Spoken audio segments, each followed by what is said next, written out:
All right, welcome back, everybody. It is Wednesday, June 9th, 2021. Tomorrow, the solar eclipse of June 10th. We've been talking about this since February with the Daft Punk music video that paid big tribute to the lunar eclipse on May 26th and the solar eclipse on June 10th.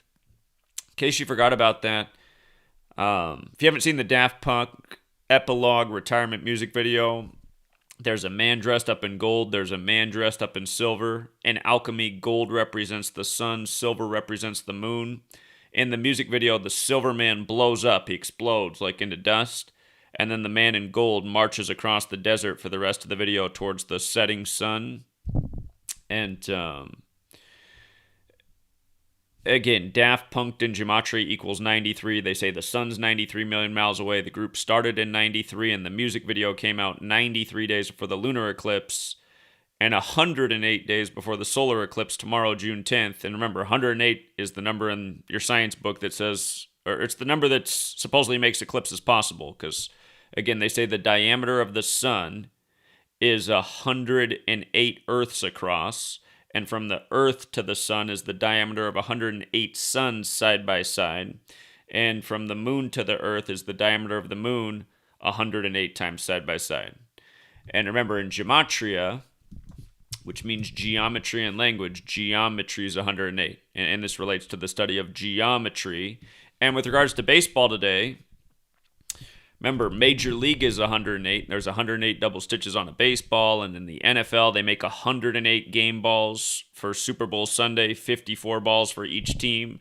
Numbers you should be able to understand. 54 for each team. Remember, sun is 54, Jesuit orders 54. And again, their logo's the sun with the 32 sun rays around it. And that's why we like the Dodgers last year, winning their first World Series in 32 years with the big Jesuit rituals and all they did with Kershaw and the 201 strikeouts, and how that number's shown up in pretty much every sports championship lately. But the thing is, today is the day of this eclipse, so you have the sun and the moon, right? And in the NBA, what's interesting is you have the Suns, who haven't been in the playoffs for 11 years. The last time they were in the playoffs was 11 years ago, and they say the sun is on an 11-year solar cycle. 11 years. And but anyhow, you have the Suns at home versus the Nuggets. And the Nuggets get their name from gold, right? And in alchemy, gold represents the sun. And again, Nuggets, just with the most simple cipher, is 93, like the 93 million miles away that they say the sun is. Remember, Daft Punk, 93, the group started in 93. Clear sun moon tribute. And they're also dressed up in the way. What's the song that Daft Punk has with Pharrell, Up All Night to Get Lucky? That music video. It's the people playing music from the sun, controlling the people dancing on the moon. And again, just this past weekend in the race in New York, we always say it's all about 39 in New York. New York is 39, Belmont Stakes is 39, and we said, look out, in race 9, you got a horse in post 3, that 3-9 thing kills every year at Belmont Stakes. Sure enough, that horse won, and it was one of the better payouts of the day. But that horse name was Silver State. Silver State. Silver represents the moon, eclipses, and you got Jeff Bezos saying how he's about to travel to space on the anniversary of the moon landing. All this stuff happening at the same time. Again, it's all symbolic. It's all ritualistic. And I noticed the first game in baseball, which just started right as we're beginning the game, the Giants at the Rangers. And what numbers I was looking for today in baseball that could be popping out are eclipse numbers. Because, again, we know they sync all this stuff up. All this stuff is rituals in time. Time is told by the sun and the moon. You know, if we were on the solar calendar, we were on the lunar calendar. That's why we're on months, a word that gets its root from moon. But anyway, it's 6-9, right? It's 6-9, and you got these eclipse numbers. And one of the headlines on the news today is about these 120 new rankings for countries for coronavirus risk. And remember, the term corona comes from the light that goes around the sun during the time of an eclipse. That's what a corona is. We talked about how the total solar eclipse was in Pope Francis' country in 2020, the year of coronavirus. You know, total solar eclipses are pretty rare. Solar eclipses happen, but total solar eclipses are pretty rare. But, that's in the headlines today. The CDC's rankings for 120 countries for coronavirus. But anyway, watch these 33-39 numbers today. In this first game, it's tricky because, the Giants have a chance to pick up the 39th win. They are orange, like the color we often associate with the sun, especially when we're children and we draw, with our crayons. But the Rangers come in with 39. And I didn't get to do a full decode, but I just wanted to look at this real quick before I went live. The man who's pitching today, well, this is who's pitching for the Giants. He's 6-2 for his career coming into today. Zach Lytle, it's 247 days after his birthday, but he's going against Kyle Gibson. And what I noticed about Gibson is today's 229 days after his birthday, the 50th prime, and he's age 33 right now, Gibson, right? He's 33. It's 229 days after his birthday, the 50th prime. If he did win today, he would become 5-0. And remember, we've seen rituals like this in connection to the Bay Area. Today's game in the MLB is in Texas, but it's against a Bay Area team. And the Bay Area has a lot of 50 stuff going on because San Francisco's 50, right? San Francisco is 50. And with regards to today being 229 days after Kyle Gibson's birthday, again, that's the 50th prime number. Remember, 2 years ago, early in the season of Super Bowl 54, the first time we said you might want to hedge, because we like the Chiefs a lot to go to the Super Bowl, but we were trying to figure out the NFC team, and at the start of the season, we were thinking, could it be a Chiefs-Packers repeat of Super Bowl I thing? Could it be the Chiefs? There were a team or two that we were looking at that time saying, who are the Chiefs going to play? Well, it was after the Week 3 game in San Francisco between Pittsburgh and San Francisco. It was Bobby Simpson who called in with the fact. He had a great stat. He said, look at this, Zach. The 49ers can get their 229th regular season win on 22/9, September 22nd, over Pittsburgh in San Francisco. I think it was home games in the regular season in the modern era of football, which is from Super Bowl IV on. But you see how Pittsburgh's 50 in the most pure cipher, the alphabetic order of the rules of numerology? So is San Francisco 50, right? San Francisco's 50, Pittsburgh's 50. On September 22nd, 22/9, like 229, the 50th prime, San Francisco got their 229th regular season win in the modern era at home in that game over Pittsburgh. And remember, the 49ers were once 5-0 in Super Bowls. So, again, I didn't get to look and see if there's anything juicy with the managers, but looking through the pictures and Kyle Gibson, and that today's 229 days after his birthday, and he can become 5-0 for the year. Look at the other thing that would happen if he won today. He's 73-74 for his career, right? And if you write out Texas Rangers, it's got that 74. But the other thing about 74 is, again, who's running the show. Remember, the Catholic Church is a solar cult. They're a sun-worshiping cult. That's why they worship on Sunday. And they teach us about the Council of Nicaea, where the Catholic Church and the rulers of the time, they wanted to control the people. They wanted to get everybody on board, so they wanted to figure out a way to have the religion of Catholicism bring in pagans who worship the sun and people who worship the Son of God, Jesus Christ, right? But now we speak this language, which came from the Catholic Church. We're on a calendar, which is the Catholic Church's calendar, which is synced up with the life of Jesus, and it's all based around the sun, right? And again, just with the most simple cipher. Jesus is 74, cross is 74, Messiah is 74, gospel is 74, parables is 74. Impossible coincidence. The story of Jesus is the gospel. He speaks in parables. Again, this hidden knowledge of letters and numbers, occult 74, Gematria 74, English 74. So many rituals with this number. And so often we see 74 and 33 come together, right? Kyle Gibson, who has a chance to become 74 today, he's 33 years old. And it's the day of an eclipse. And there's a theory that that's, what the real crucifixion of Jesus is, the symbolism of it in astrotheology. The sun's light being blacked out. Jesus, the light of the world, covered in darkness, death, crucifixion, right? The cross used by the pagans to keep track of the 4 seasons. That's what the cross is to the pagans, tracks the sun and the 4 seasons. Pagan symbol, the circle in the middle with the cross. You see it in Christian churches now too. But again, that's because the Catholics purposefully, once upon a time, not like all Catholics are responsible, but once upon a time, the Catholic Church made it for control to bring in, these different competing belief systems under one essentially umbrella. And no doubt that's who's behind all this rigging and coding. So without doing a full decode, just seeing that he can become 5-0 against San Francisco, which San Francisco's 50, but so is Circle. And again, we're talking about geometry and the measurement of 108 and these objects that are circular. It is quite interesting. So it would be the latest 22950 thing we document in San Francisco. And remember, it was just when we started decoding the playoffs, we said the Washington Wizards. The Wizards won at home in the play-in and became they made home teams 5-0 in the play-in. And remember, Washington is 50 and Washington Wizards is 229, the 50th prime. And we were saying, man, that makes a lot of sense for them to make home teams 5-0 in the play-in. So similar thing here with Kyle Gibson. But again, when that did happen with San Francisco against Pittsburgh, we knew that was a mega ritual, and we said, man, Super Bowl 54 is the 50th of the modern era, and we already know Chiefs is 50. There was a lot of reasons we like the Chiefs to be there, but we're like, Chiefs and San Francisco have that 50 connection. Joe Montana links both teams. Joe Montana was a 54 for Super Bowl 54. And remember, it was the first all-red Super Bowl. Both teams wore red.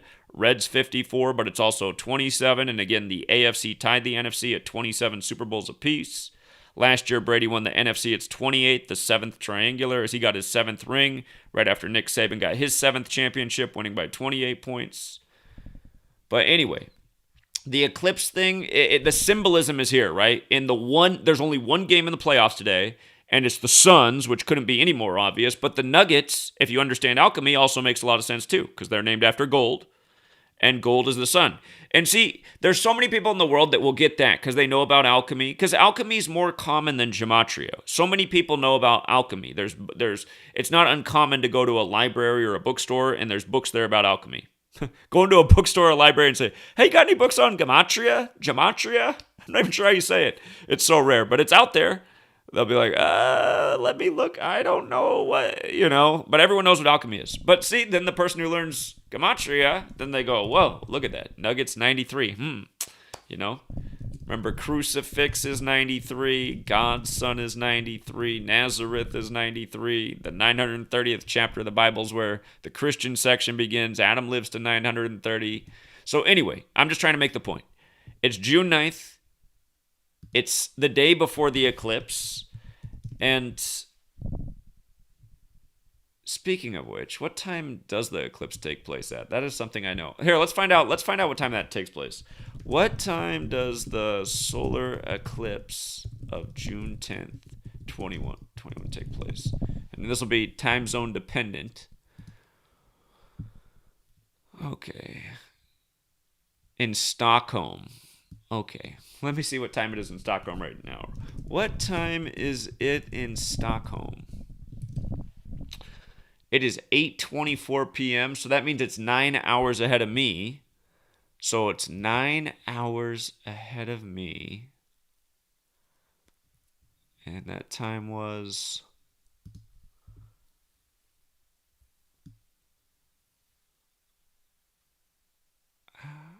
Oh, never mind. The eclipse is experienced in different parts of the world, so hold on. What time does the solar eclipse of June take place? Pacific. Here, I gotta go by Pacific Standard Time. That's where I am. How could the eclipse be in the middle of the night when the sun's not even out? That wouldn't make sense here. But it shows that it's over this part of the world. Okay, where and when? Let's see.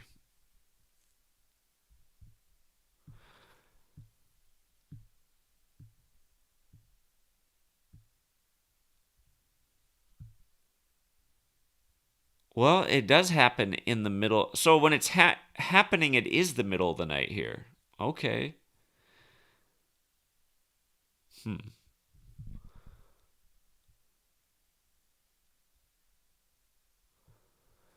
Okay, so we're definitely not in the right spot to see it. I don't know how you could.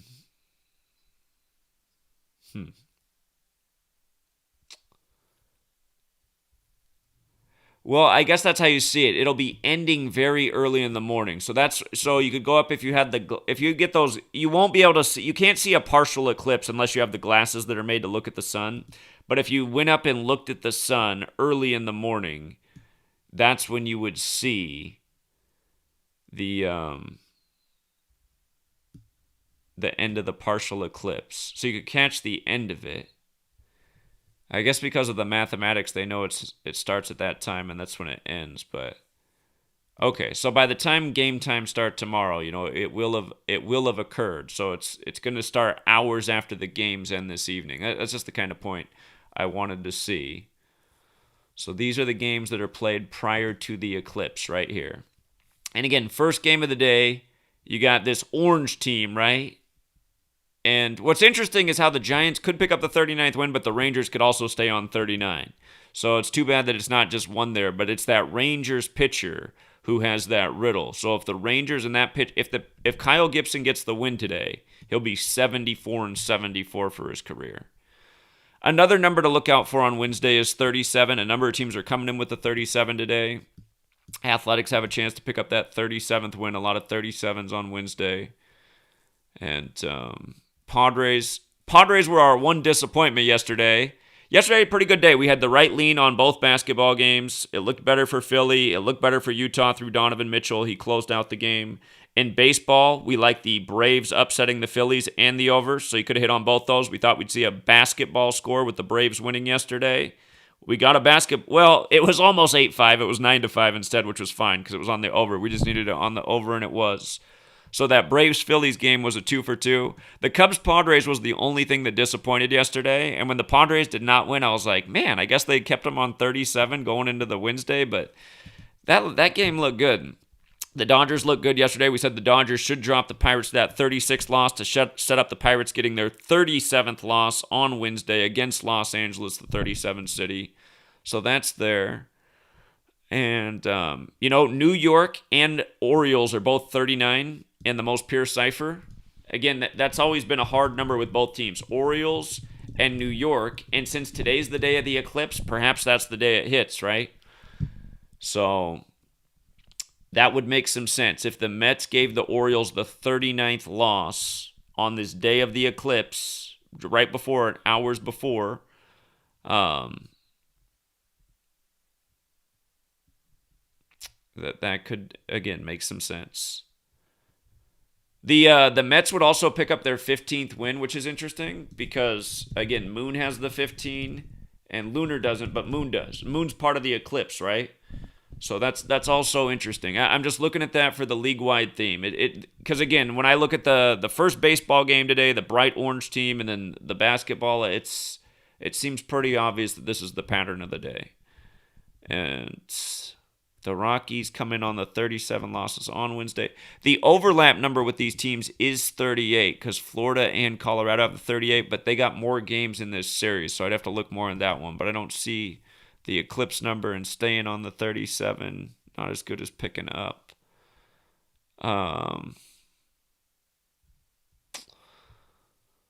Let's see.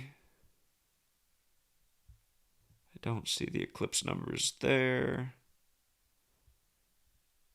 Let's see. The Mariners have a chance at their 33rd loss. Eclipse is 33 in the most pure cipher. And Tigers is also 33, so maybe a fitting date to get that 33rd loss for the Mariners.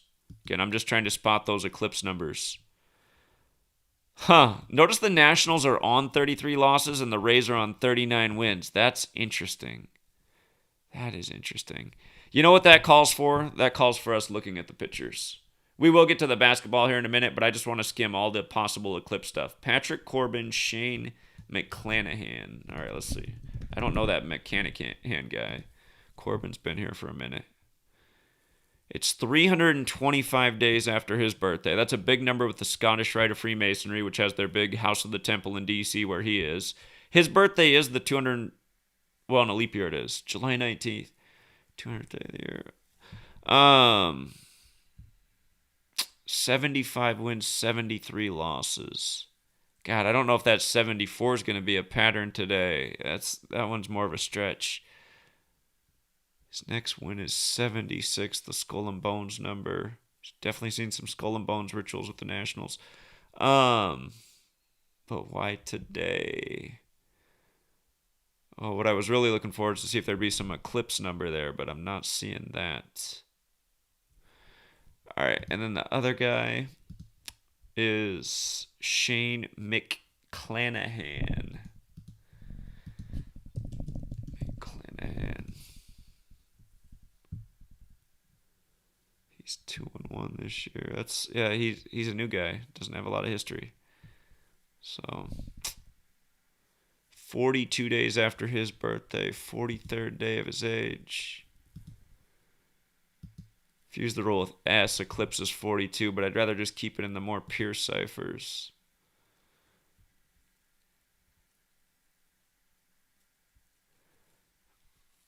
It's the Rays' 63rd game of the season. I know Rays is 63, like Major League. Like Major League Baseball as well.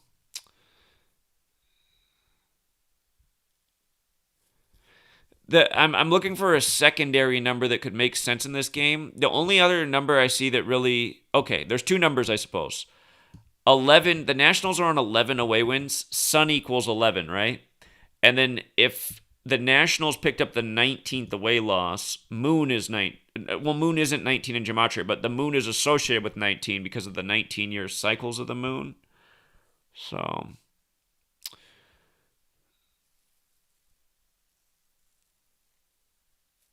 and I'm just thinking, it's the Nationals' 58th game. Washington has the 58 connection if you use the rule with S, so not in the base, almost the base, but not quite. But I just see the Rays' 63rd game, and that is the most simple cipher. If Patrick Corbin lost, oh, yeah, Rays got that 45 as well. Yeah, it's interesting because both Eclipse numbers in that game, and it could be something with the managers. Hold on, let me look harder. Nationals manager, is it still Dave Martinez? It is, okay.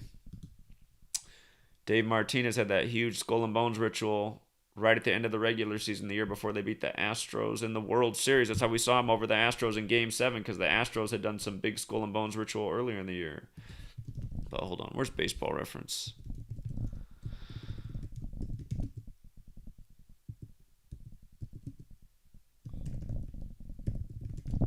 Okay, let's see.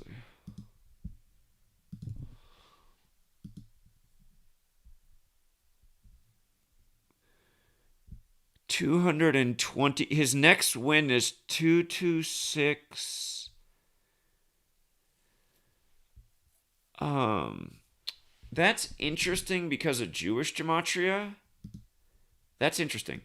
The word planet is 226, right? And to the ancients, the sun was a planet, so was the moon. All 7 of the things that you can see with your naked eye that moved in the sky were planets, and that's why the 7 days of the week are named after the 7 classical planets. And there's this relationship with 93 and 226. When you write out, or think of the World Trade Centers on February 26th, 93, 226, 93. That's the 57th day of the year, and Moon is 57 as well. And with regards to planet, the one that's associated with time to the occult is Saturn, which is also 93, and you think of Flight 93 and 93 World Trade Center bombing and 9/11. But anyway, so that that potential 226th win, I mean, it just stands out to me because I know that has somewhat of a relationship with 93, and of course 93 has a relationship with the sun, but it's still a little bit abstract. But that is interesting. Let's see what's going on with the Rays manager. He's on 225 wins. His next is 226. 225, I suppose, is interesting too because it's associated with Catholicism through the Father and the Son and the Holy Spirit prayer. And yeah, whoops, I didn't want Kevin Cash's gematria. I want his stats. Let's see. He's on 493 wins, 439 losses. 93-39. I know somebody out there that's the way they do it. They just every time that it rolls over to the next 100, they just start counting it 1, 2, 3, and they do everything with the managers. It's funny how a bunch of different people in this community who follow for a long time, they've all found their own little niche and way to track patterns. So again, there's not just one right way to do this. Again, I'm showing you guys what I've used over the years to consistently be ahead of the curve and do a lot better than most people do in the world of gambling. But again, there's a lot of people who come and said, "Oh, I've taken this from Zach, and this has been where my bread and butter." So there is a gentleman in the world. The way he would look at his stats is he'd say he's on 39 losses and 93 wins. Shout out to C Hands out in Philadelphia. He was the first ever man to figure out a way to send me a cash tip in the mail for sports gambling. He's been around for a long time, but it is that right there, man. Just the 93 and 39. I mean, that gives credence to his ways. It's like, what are the odds of that on the day of this eclipse? Teams on 39 wins for the season as well. I mean, what a racket.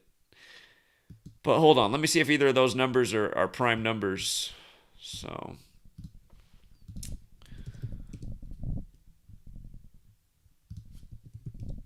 493 is not prime, and 439, that was his losses, right? 439. That is the 85th prime number. The 85th prime. Where's that fit in here? I know, like the Jesuit motto, Jesus Hominum Salvator's 85, big basketball number. Where's that fit in with baseball? Oh, it could fit in with Brady. They could be just doing something with Brady. That's a Brady number. That's a National Football and Brady number. Brady's 85. Remember last year? Our first clue was early in the baseball season that Brady was back to the Super Bowl because what they did with the Rays in Boston. It was just undeniable. And that one dude who was good, who was calling in with all that good information, the one thing he was saying every day is he's saying there's zero. He was telling everybody they're wasting their money if they bet on the Bucs to win the Super Bowl. And it just made me wonder. I was like, why is he so against this? This makes too much sense. And you know, he hasn't called in for a long time. He's welcome to call in if he's still out there. I still wouldn't be mad at him. I'd just be like, see, man, they can script whatever they want for Brady. He was just saying because he was believing too much in the travel. But like I kept saying to him at the time, I kept saying it's the perfect year to not travel to the Super Bowl. It's COVID year. They want everyone to stay home. You know?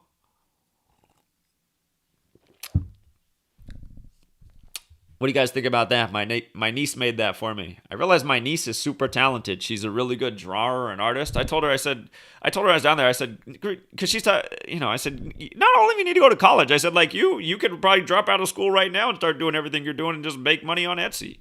Make better money than most college students. You know, if you got a gift, that's the one thing that's good about this time in the world. There's a lot of opportunities for independent-minded people. But hold on, Kevin Cash, 85th loss. Hold on, let's just see how this could line up with Brady. Let's just see. I really don't think Brady's going to go back to the Super Bowl this year, but I think he has a good chance to do it at age 45 because the Super Bowl was his 45th playoff game. But hold on. His birthday's August 3rd. He could end up 8-3 in Super Bowls if he goes to one more. Just like LeBron, because LeBron went out early before the finals, he can still get to 6-6 in the finals. He's not going to three-peat, but I still won't be surprised if he makes it there. Okay, today is Brady's. It's 310 days after his birthday, or his 311th day of his age, which means it's 55 days to Brady's upcoming Super Bowl, right? Obviously, it's 55 to his upcoming. He just won Super Bowl 55. Okay. So let's think about this. If Kevin Cash... Well, here, I want to see when he got this loss, actually. I want to see when he picked up his 439th loss, since that was the 85th prime. Because I have... This is the downside of me not doing sports this year. I just missed so many things, you guys. I might have saw some things in the regular seasons that were major red flags for the Lakers. Again, I guess I was just too arrogant with the Lakers and Nets pick. And, it's not just that. It's just that I've been working my ass off, too, but... I thought the NBA preview, or not preview, but future was... You know what, you guys? At the same time, though, Brooklyn very well could still be there. And who do we say the Lakers are playing in the Western Conference Finals? Phoenix. Some of you guys already might have hedged with Phoenix. We thought Phoenix was going to have a very good season. We talked about it with the death of Paul Westphal right at the beginning of the year. But hold on. Let's figure out when the Rays got this loss. Let's see. Okay, June 6th, so just 2 days ago. 2 days ago. You know what's weird about that? Here's what's weird about that. Or it was 3 days ago. 58 days before Brady's birthday. But from his last birthday, that was 307 days after his birthday, right? 307, that's the 63rd prime, right? And Ray's is 63. And remember, when Brady became 6-3 in Super Bowls, when he beat the Rams in Super Bowl 53, that was his 307th career game. 307 career games. And Mercedes-Benz Stadium is where it was at. Mercedes-Benz Stadium, 307. And God, there was one more. There was one more with it. But this is important to know. So they're doing something again with the Rays and Brady in the football season. And by the way, you guys, did you see that Tampa Bay just knocked out Carolina? Again, it just reminds me of like electricity, power. If you just watch the video I did, that was essentially me repeating all the information I first began with in 2013, but just how there's all this predictive programming for a major power outage in the nation that starts in the Southeast and the Carolinas. TV shows, books, movies. But okay. And remember, last year, we thought we thought Tampa would win the Stanley Cup on the day they did when we looked at it, because it was 44 days from the day that lightning burned up the Bay Area on August. It started on August 15th, which is the day the Jesuits were credited in history. So, I'm just thinking here real quick. They're doing something with this. Okay. Hold on. You know who they did this against too? The Rangers. They keep doing big rituals with the Rangers, right? Just so many rituals with the Rangers. The George Bush family, the Bushes have, had so much to do with the Rangers. We documented so many rituals with the Rangers. I know some of you guys have been texting me about how there was Skull and Bones ritual that you saw at the Rangers and hit big on it. So there's been other ones this year. You guys have been doing it, but I have not.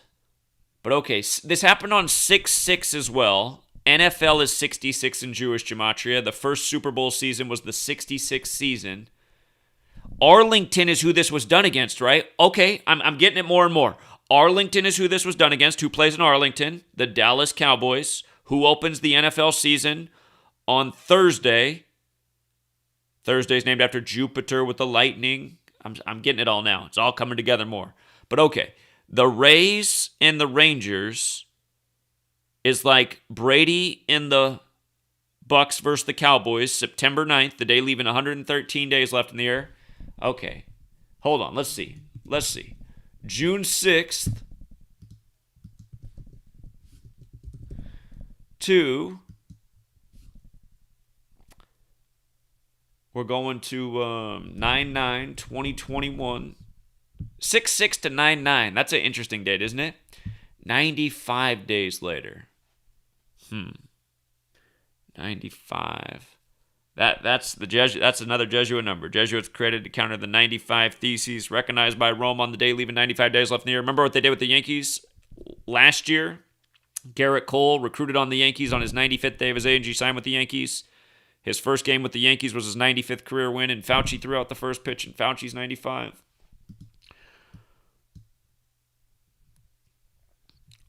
Remember how Brady's 2 touchdowns away from 666? I think Brady has 2 passing touchdowns. If you write out 666, it's 95 in the most pure cipher. And 95 weeks in one day is how many... That's what 666 days is 95 weeks in one day. Isn't it funny how it works out like that on the calendar? And again, all this stuff's related with time. Prophecy in Jewish Gematria is 666. But Brady needs 2 for 666. And remember what we said for the Super Bowl? He'd either have 3 or 5. He'd go for 3 because then he'd have 83 passing touchdowns and stay on 38 interceptions, which is exactly what he did in the playoffs. Or if he had 5, he'd have 666, and he'd have 5 in 55, which made a good deal of sense, but he came up too short. Yeah, I'm going to think more about this. I'm going to study this more. I'm going to look at what else happened. because again, you guys, I have to make up for lost time. The way that we've done so well in sports over the years is by following daily and picking up on the big rituals. And if I didn't catch it, somebody called in and caught it and said, "Oh, look at this." And so again, but we can use our minds because we already know what to look for in the patterns and backtrack and do things like this. So maybe I'm tuning in at just the right time, right before this big solar eclipse. But yeah, this game needs more exploring right here. This game needs more exploring. And maybe there's another 95 with the Bucks or the Cowboys or their series against each other that I haven't noticed. Here you can even start to do things like this. Bucks Cowboys head to head. I would imagine that they played more than 14 games in Tampa Bay, but let's see. That's not what website I want. This is what website I want. Well, maybe I guess actually they probably played less games than that. It's only gonna be their 18th meeting all time. So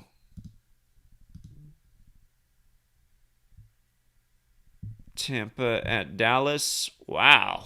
They have one win there. They played 13 games there and only won one time. Crazy. 12 losses, one win.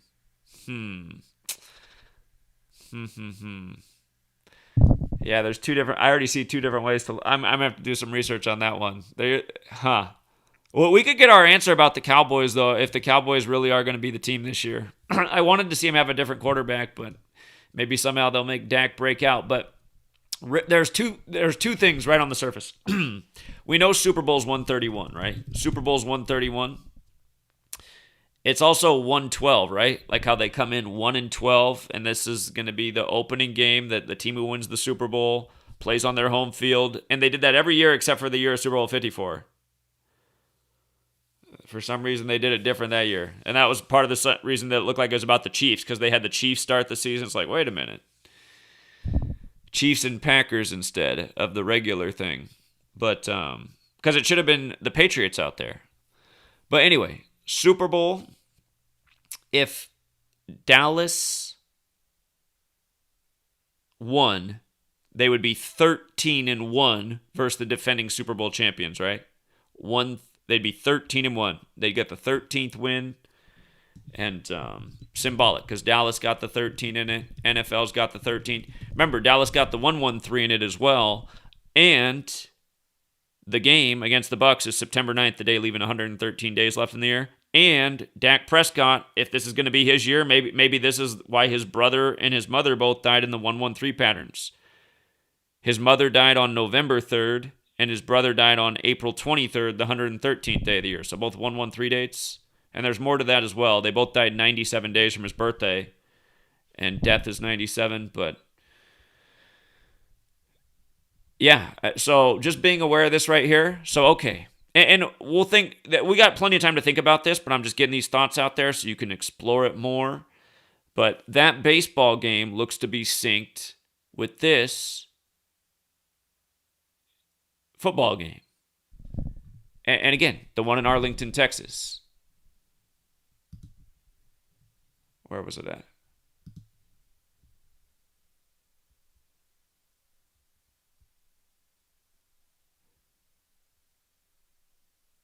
Oh, wait a minute. I was saying, where did the Rays get the last loss? I actually got dyslexic. They did lose in this series, but it was this game right here. It was on June 4th. They got that loss that's the 85th prime on June 4th. Okay, so I measured to 6-6, so I need to fix that actually. It was June 4th. That day can be written 4-6. Tom Brady does equal 46, like Michigan, where he went to school.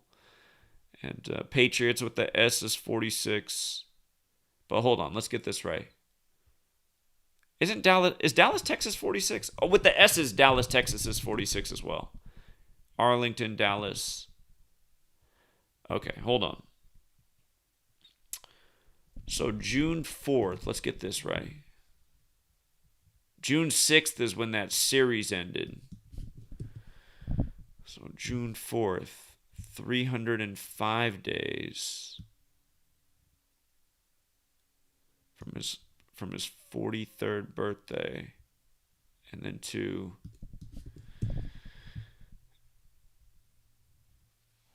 Upcoming birthdays, 60 days or a span of 61.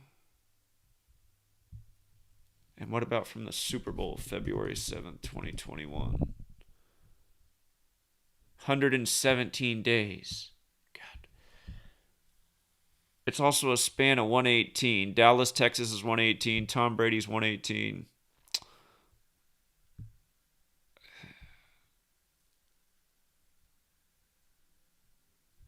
And what about to the upcoming Super Bowl? The Super Bowl got moved to February 13th, 2022. It's in the LA, the 213 area code, 213 Super Bowl day. And remember, WrestleMania isn't Dallas this year. And originally, Super Bowl 56 was 56 days before WrestleMania, but since they moved it back a week, it's now 49 days, which is still interesting because Dallas, Super Bowl, and NFL are all 49, so is America. Call it America's team, 49 square root of 7. The 7 stuff still could be going on.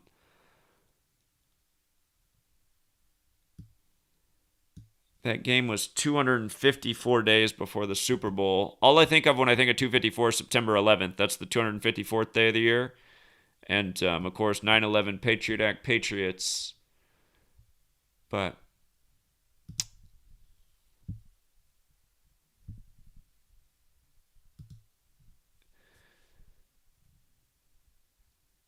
yeah. Okay, so there is something going on with this series, no doubt about it. I'm going to go back and explore what wins these teams got against each other. Here, I just want to do this homework right now. It could be very helpful with what we're thinking about with Dallas. So while it's in front of us, let's do it. Rays, Rangers, head-to-head. M-Cube doesn't go back all the way. Here, let's do it this way. Rangers versus Rays, all-time record. The Rangers are 102-90. So hold on, 102, you guys, is the 102nd. It's the 102nd NFL season, and remember, Cowboys has the 102 connection. Cowboys is 102.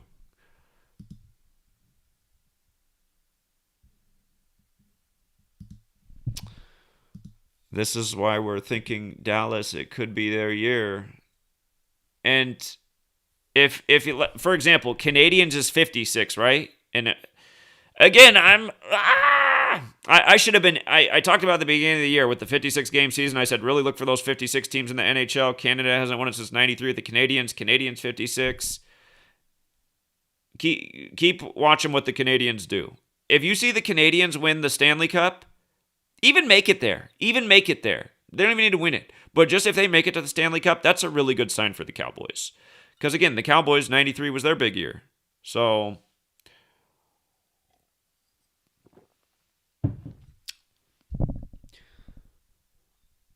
but yeah, okay. I am going to take screenshots of all this so it's all documented. All right, these were the games, and then the Rays played the Nationals. You can see that was the next game.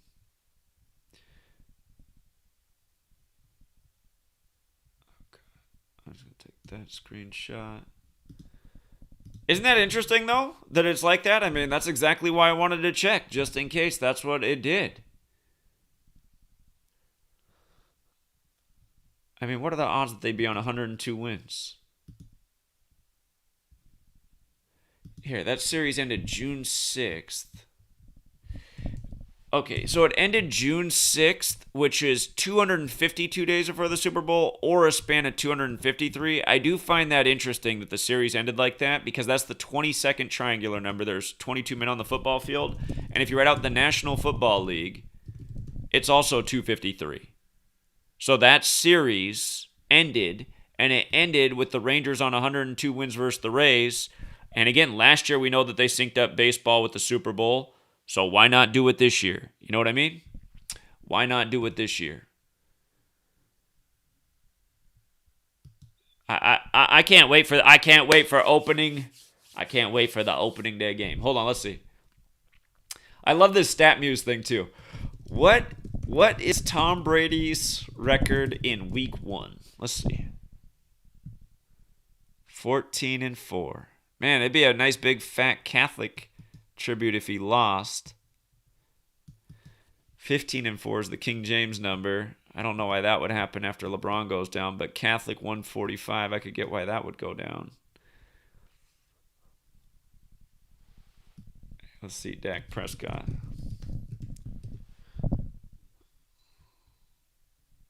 Get to 3-3 with the boys in week 1. I see why that might make some sense there. Cowboys got the 33 in it. And doesn't Tampa Bay got the 137, the 33rd prime? It sure does.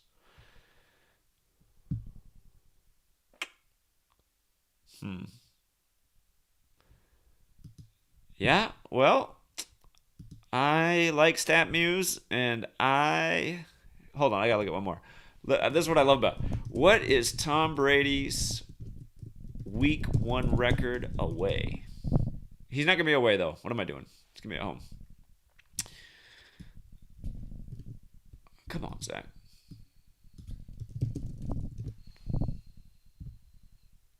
10-1. Oh my God, he's 10-1 at home, you guys. What the hell, man? You guys get the joke, right? Fall to 10-2 to start the 102nd season as old man. Cowboys 102. After the series clearly synced up with Tom Brady in the NFL season between the Rays and the Rangers ends. Oh man, oh my God, man. That's why I love this knowledge. Even when it burns you, man, I hate getting burned by it, but it's just like you just come back to it. Just like, look, man, I mean, all the haters are like, oh, he probably spends all day trying to come up with these combinations. It's just like, no, you follow the logical patterns. You look and you go, oh my God, man. Look how easy that was. Remember, the Cowboys won with the biggest, craziest comeback on the day leaving 102 days left in the year last year, which was the day in NFL history the most black quarterbacks versus the most black quarterbacks. And in that case, Dak Prescott was playing Matt Ryan, who's white, who went to the Boston College Jesuit School. Remember, they did the big 201 ritual with Matt Ryan in that game. It was his 201st career game. And they put up the stat with him and Tom Brady and Drew Brees and 201 laps around the stadium. But Cowboys came back that day. And the thing about the most black quarterbacks facing the most black quarterbacks on the day leaving 102 days left in the year is slavery's 102. And again, they wrote a story about it. And the article, it had the picture of Lamar Jackson and Deshaun Watson because they were playing each other that night. And the Ravens won and became 10-2 versus the Texans all time. So think about that too, because that was the picture, right? And Texas was involved in that ritual. The Texans, back in the day, there was the Dallas Texans. Cowboys are 102. Again, we're trying to see what the big storyline is to see if these 102s keep stacking. Well, now we just look at the MLB and we go, whoa, they clearly just did a ritual with the Rays again and Brady, and it's synced up with the team that plays where the Cowboys play in Arlington, Texas. So again, you see Brady go down in week 1. I think that's a really great sign, you guys. And the odds of that happening are pretty high. 10-2 to start the 102nd season. Brady went down to Alex Smith the other year in a big ritual, too, to start the season. I forget what year that was.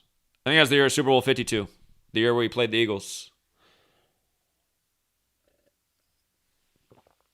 Okay.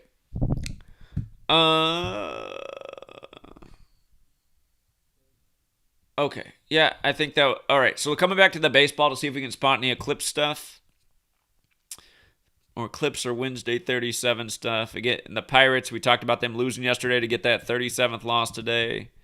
Talked about how Eclipse is 39, like Orioles, like New York. Could be a fitting day for that 39th loss for the Orioles. Looks like both pitchers are pitching well so far. The Giants got one hit.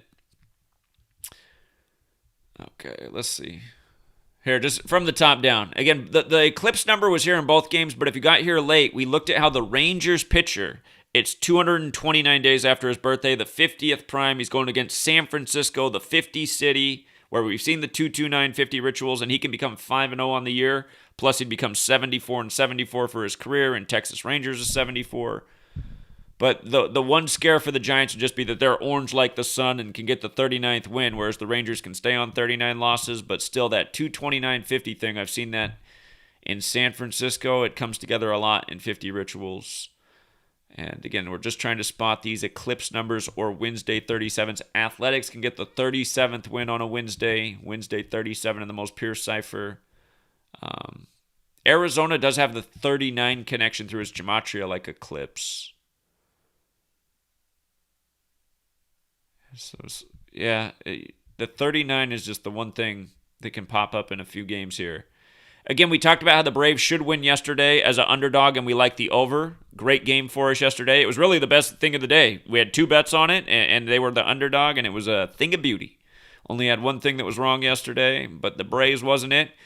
Not as sure about the Braves game today, but remember, if the Braves, there's 2 more games in the series, and we said the Braves make a lot of sense to win 2 out of 3, because if they win 2 out of 3, Snitker gets to 383 wins, the manager of the Braves, which is the 76th prime.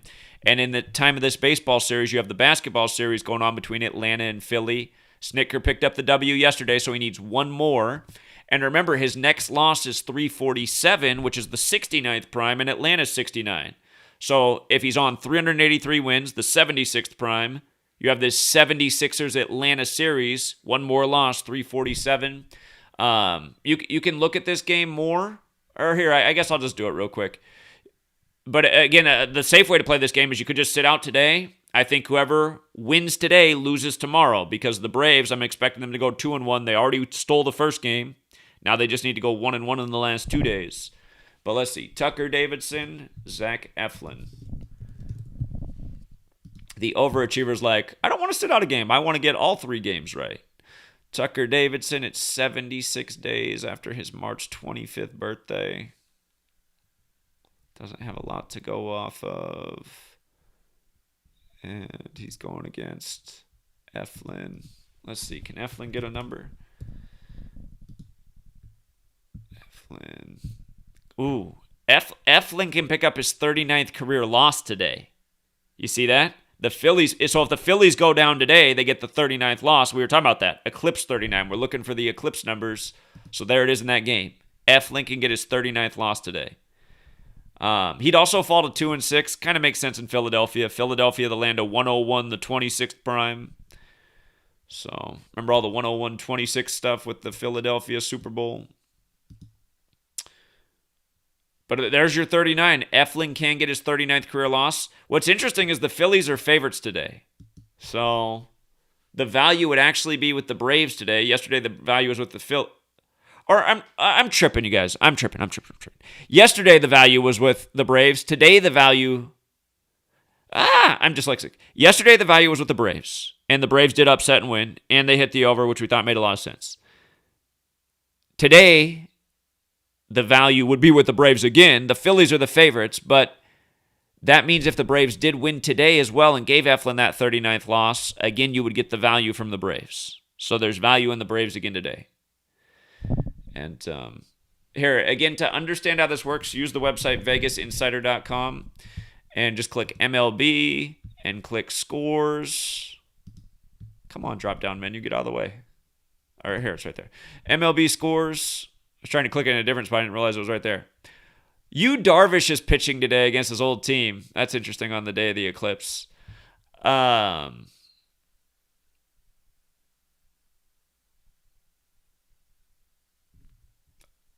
on. This might be too much, but Hebrew to English. I think Moon is 38 in Hebrew. I'm just thinking about, or not Hebrew.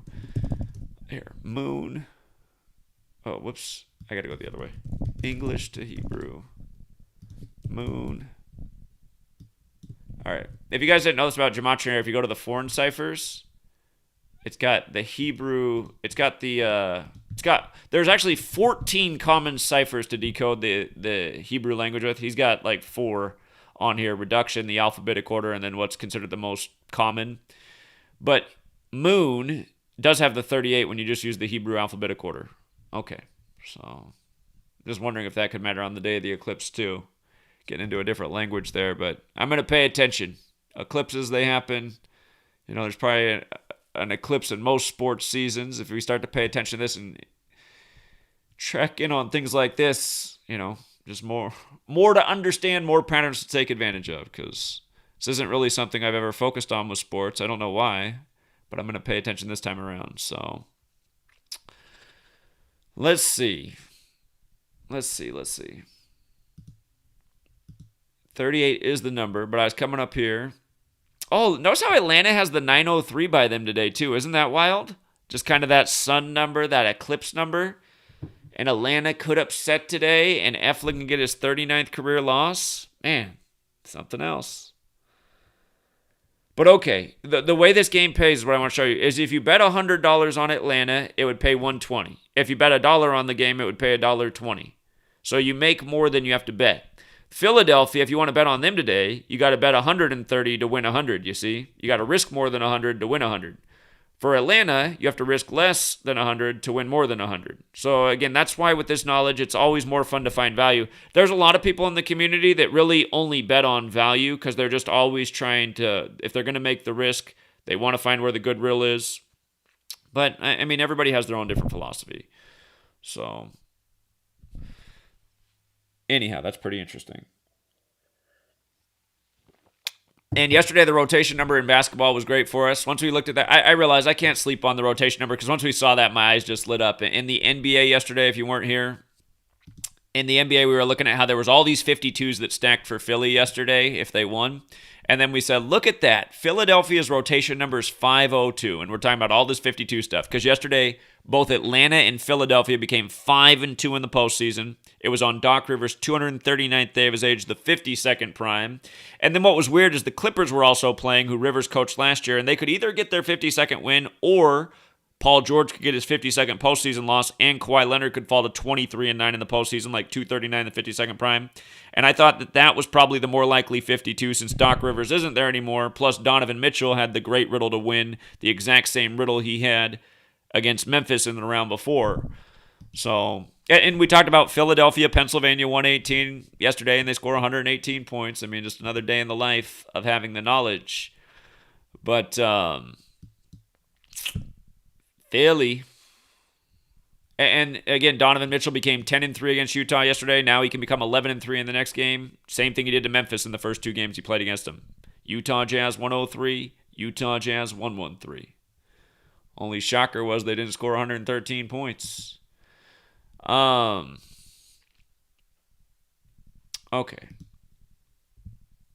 So we did find a 39 in this Phillies game. Eflin can get the 39th loss.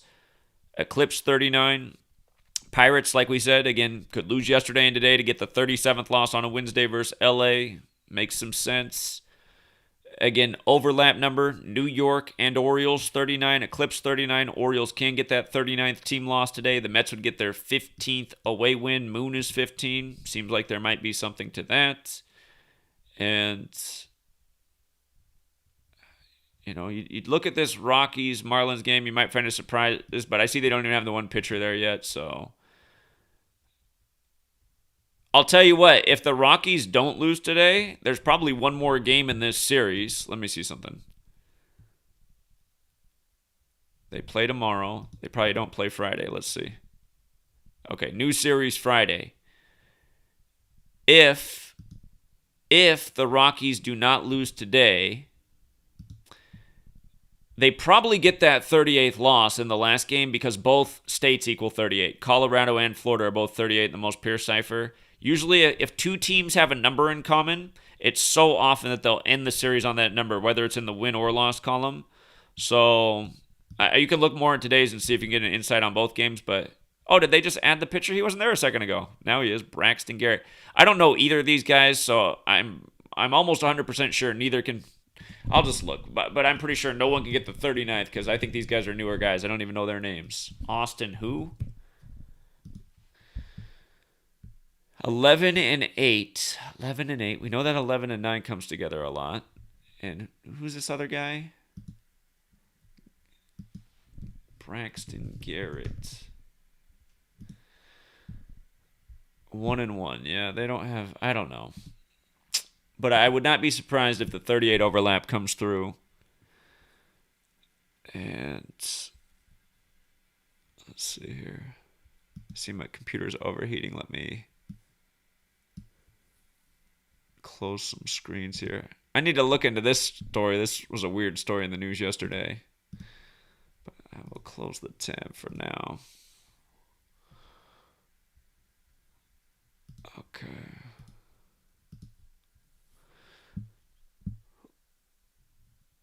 All right. Astros, Red Sox. Yesterday there was that 43 ritual going against the pitcher, and that's exactly what happened. Astros 43. He became 4-3. And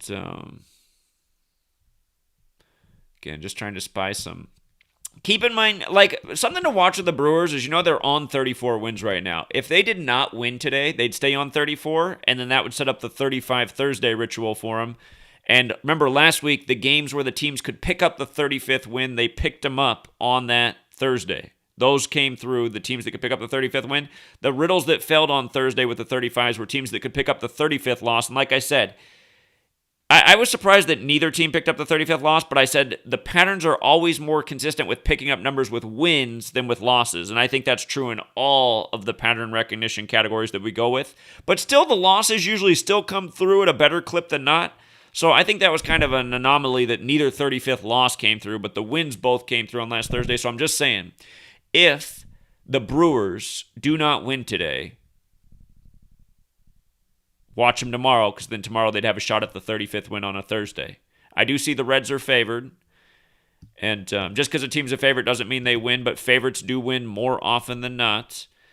So watch that with the Brewers.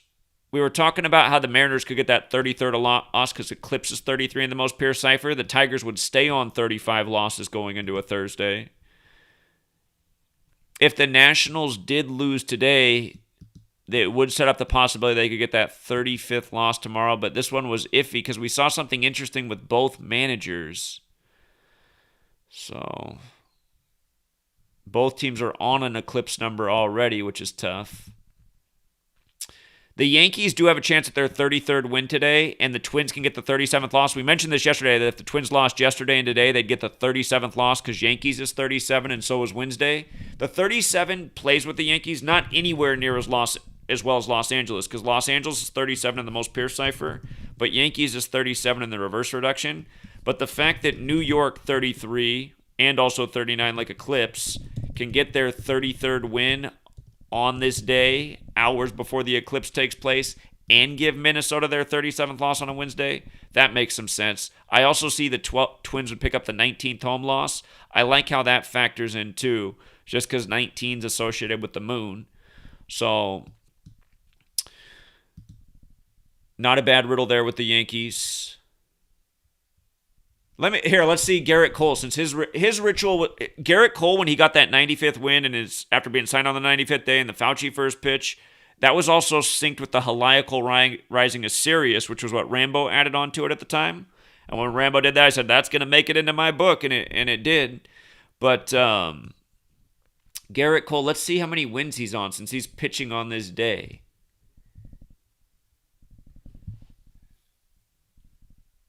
Oh, what am I doing? Wrong step. Baseball reference. Let's see. Gerritt Cole. He's wearing 45, the geometry number. It's 274 days after his birthday. Isus hominum salvator is 274 in the most simple cipher, the big Jesuit motto. His birthday again is September 8th, the 251st day of the year, the 54th prime, baseball 54, Jesuit order 54. New York Yankees, 191, 187 like Society of Jesus. Wow, look at that. Crazy. He can get his 108th career win today, you guys. Gerritt Cole can get his 108th win. Come on, man. Wasn't I just saying this with the Major League and the geometry?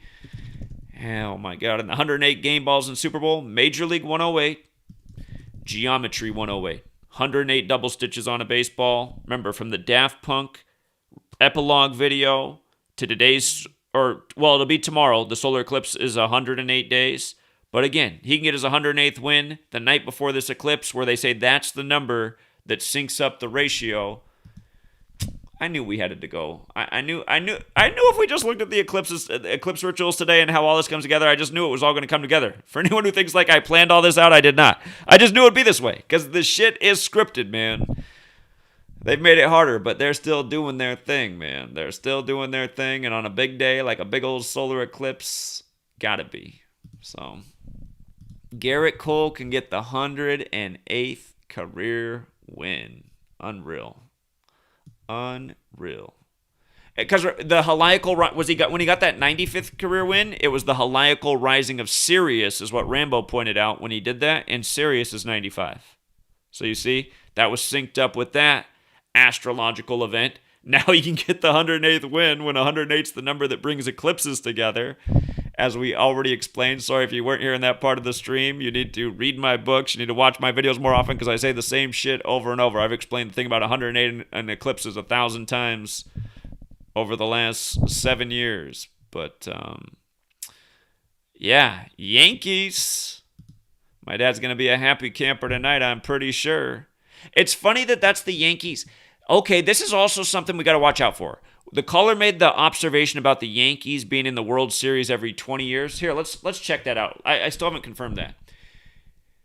History of World Series. He says the 2001 pattern, and they were in it in 81 and 61 and 41. I want to see if this is true. Let's see. All right. It would have been 1921. The New York Giants beat the Yankees in 21, so that's 20 years. Yankees were in the World Series. 41, Yankees were in it over the Dodgers. 41. LA, Brooklyn, both 41. Kawhi's going to have to get busy. I think he's starting out 0-2, but that's the only way the only way the Brooklyn LA thing's coming together with the finals this year is if Kawhi does it. 61, Yankees, Reds. 81, Dodgers, Yankees. 2001 was Yankees, Diamondbacks. I know that. And they're definitely doing something with New York and Arizona. Janet Napolitano. Public Enemy. What Brooklyn and Suns just did 2 days ago. 167 days after the season began, the 39th prime, the only two states that equal 39. Brooklyn won by 39. Arizona handled business in their game. So there is something to that. The Yankees on that 20-year pattern. Wait, what was 1901? No, we don't go back that far. We don't go back that far. So 21 was the first year it was possible. Huh. Okay. Well, that would do the New York thing. Yeah, if I'm wrong about Toronto, I think it's White Sox or this Yankees thing would make some sense. It's got to be one of those three teams in there versus the Dodgers, in my opinion. The only other team I think that could beat the Dodgers in the NL is the Braves because of the Hank Aaron death in the offseason.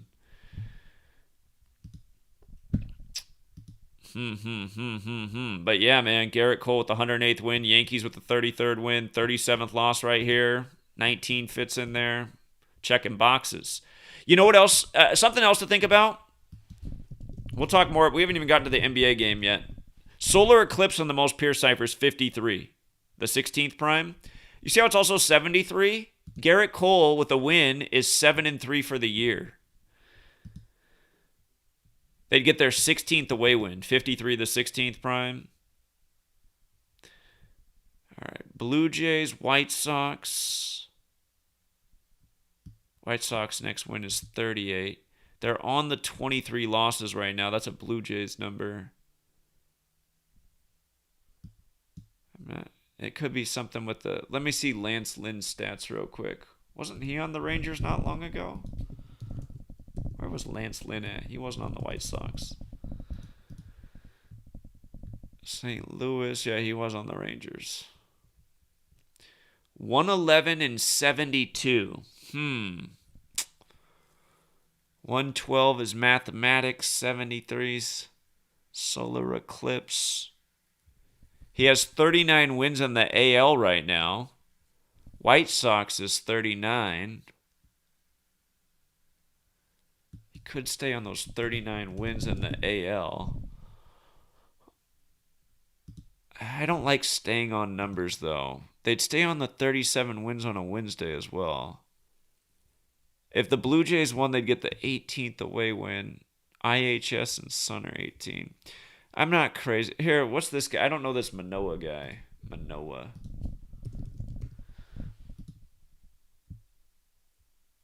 It's 151 days after his 23rd birthday, the 36 prime. Toronto's 36 forwards and backwards. Blue Jays is 23. Got a really interesting birthday alignment. There is value with the Blue Jays, but yeah, I'm not so sure. Oh, I guess isn't Toronto also 72? Yeah. You'd have to bank on Lance Lynn staying on 39. I wish he could pick it up rather than stay on it, but he could fall to 7-2 for the year versus Toronto. What's going on with George Springer? Is George Springer playing right now? I need George Springer to get hot. I'm not hearing anything. What were they thinking with George Springer? So, see, George Springer still isn't back, you guys. This is why we can't write off the Blue Jays. My whole thing with the Blue Jays is George Springer, and we knew he was banged up at the beginning of the year. That's why I talked about how they could start off slow. There's still so much to go in the season. So, don't worry about if you want to hedge and you're worried about the Blue Jays, I mean, you can think about the White Sox because they're in the Field of Dreams game. Field of Dreams is 117, like the 117th World Series. But Toronto just 117 in the most simple, and so often that's where it is. So I don't know. But when George Springer gets back, I imagine the Blue Jays will look like a different team. Remember, George Springer, not only is he the bat, he's a good defensive player too. Okay, I see Cleveland can get their 33rd win. Cleveland and Eclipse, 33 in the most pure cipher. They'd pick up that 19th away win, number related to the moon. So there's an Eclipse number right there. Cleveland Eclipse. And the Angels could get their 33rd loss tonight, and they're favorites. Here, let's look at the pitchers in this Indians and Cardinals game and Royals and Angels game. See if we can get some extra confidence on it. Meha versus Wainwright. Meha.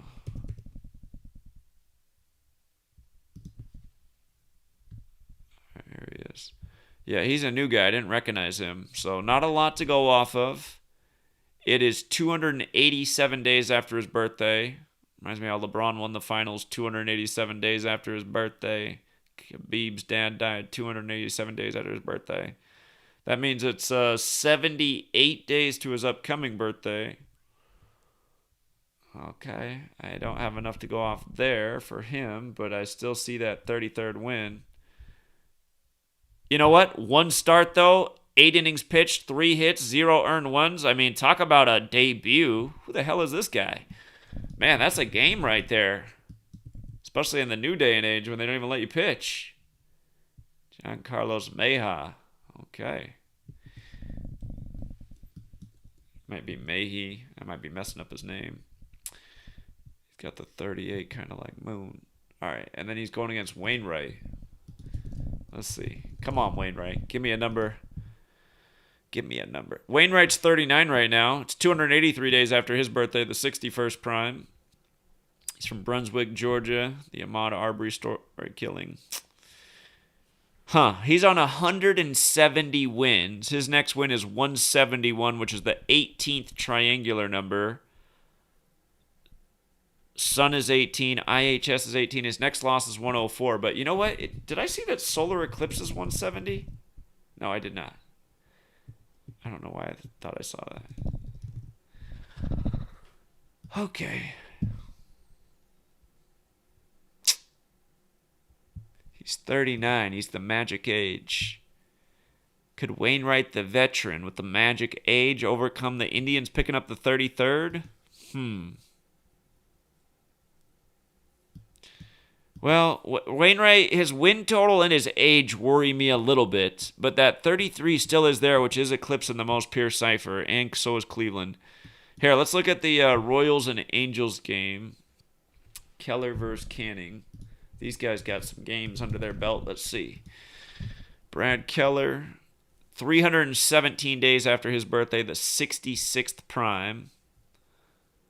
He's 27-27, so that's not too helpful. 6-4 for the year. Chance that that's 7-4 here. Let's see Canning. He's number 56. Today does have 56 date numerology. Brad Keller, number 56. Canning, number 47. He's 11-13. If he lost, he get his 14th loss. Remember, 14 plays with KC. That's what's right on their hat. And the most simple cipher, KC's 14. It's also 13. LA's 13 and 14 as well. He could go from 13 to 14 losses in the LA KC matchup. 29 days after his birthday. He was drafted by the Rockies in the 38th round. I love it. That must have been some kind of tribute. Decent player going deep.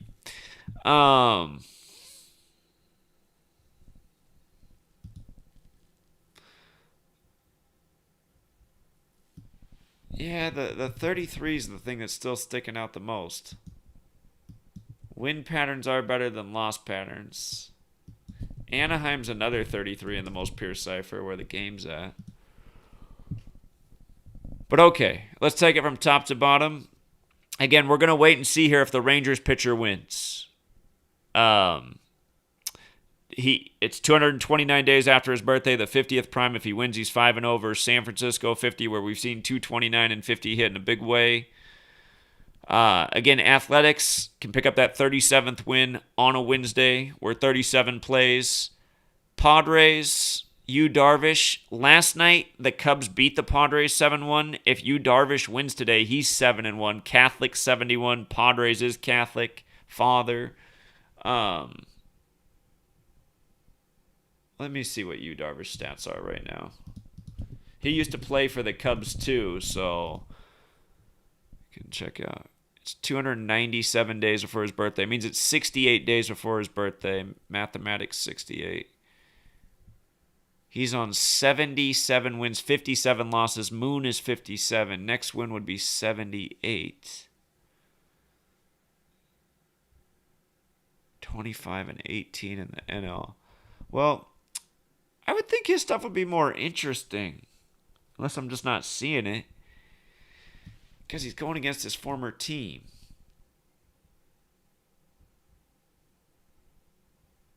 Played for the Rangers too in his career. Forgot about that.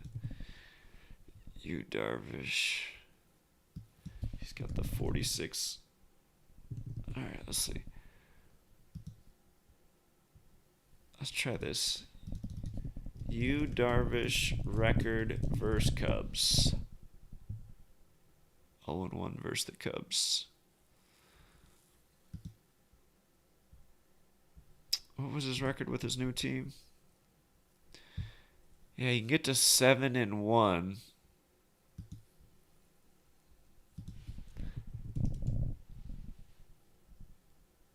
Chicago Cubs with this exception. Well, Chicago Cubs is 62 and 71.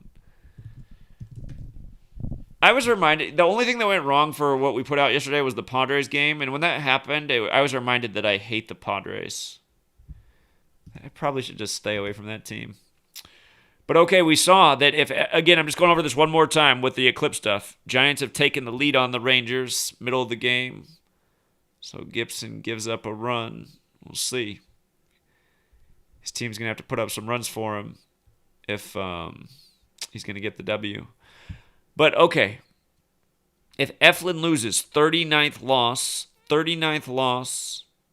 on the Eclipse day, Eclipse 39. And then if that does happen, if the Braves win today, again, fully expect the Phillies to win tomorrow because we talked about why it looked like the Braves would go 2-1 in this series. Again, they already won yesterday.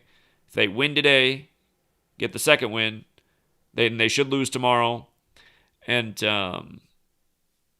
that if the Braves did, if Eflin manages to not get the 39th loss today, then I expect the Braves to, if the Braves do not win today, I expect them to come back to win tomorrow, and they'll have value again tomorrow. So they're going to be the dog. All right.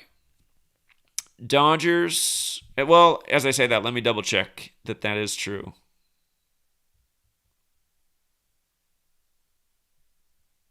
Well, they haven't put up the line yet, but it'll probably be true. Phillies have been favorites the first two home games.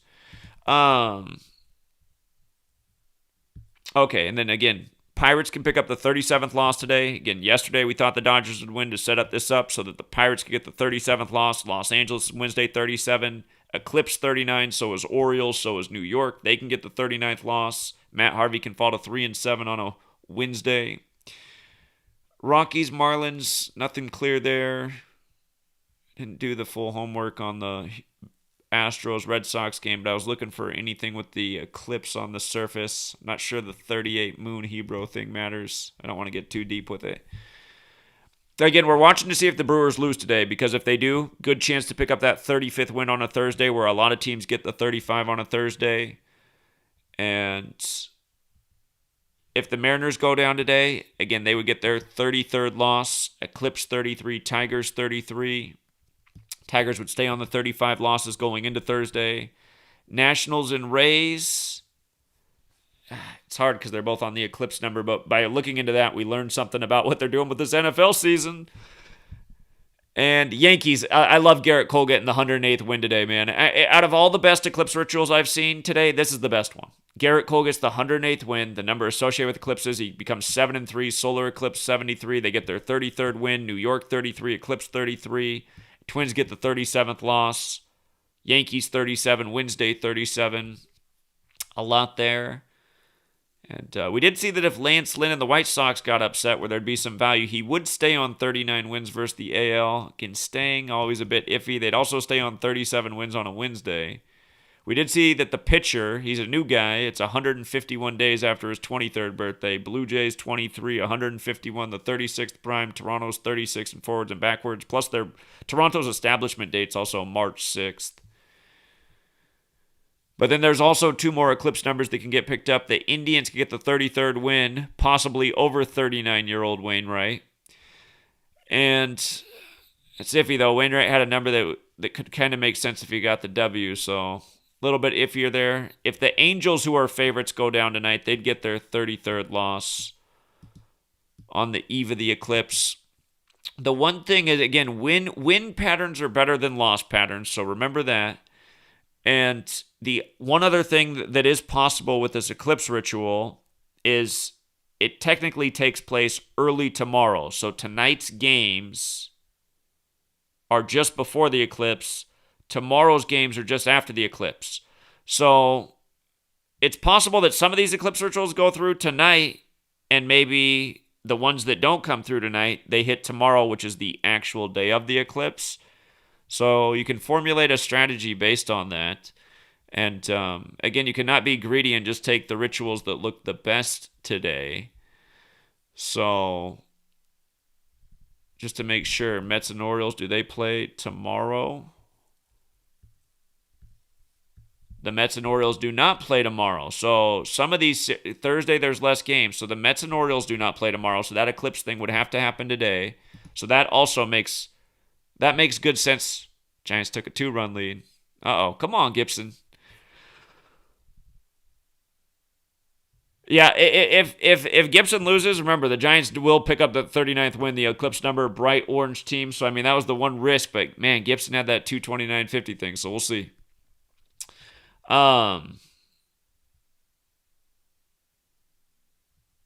Okay. Here, let's double check which other of these series are not tomorrow where the Eclipse. Royals and Angels, Indians and Cardinals. Do those go on tomorrow?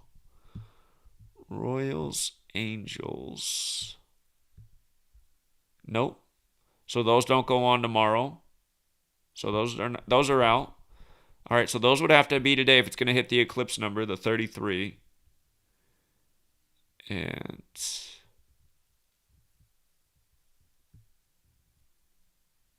Braves, Phillies do play tomorrow. We know that. Dodgers, Pirates.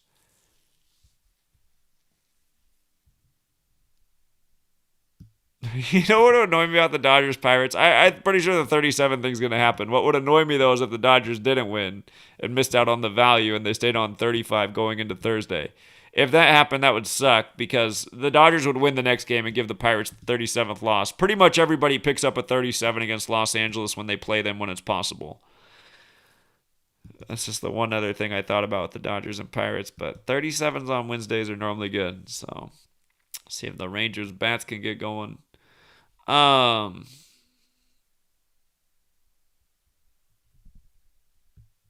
Yeah, that Yankees Twins though, man, that is the gem of Eclipse rituals right there. That Yankees Twins one.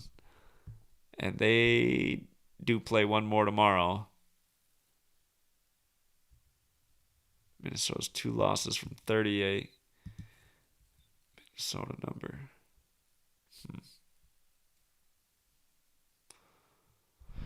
Okay. All right. Yeah, I think we covered the baseball pretty good there, and I think we found ourselves a true web gem. So there's some games out here that have some value tonight. Again, the Braves would have the value tonight if they give Eflin that 39th loss on the eve of the Eclipse, and if the Angels picked up their 33rd loss against KC, we saw how Canning could get that 14th loss versus KC. Some value there too. So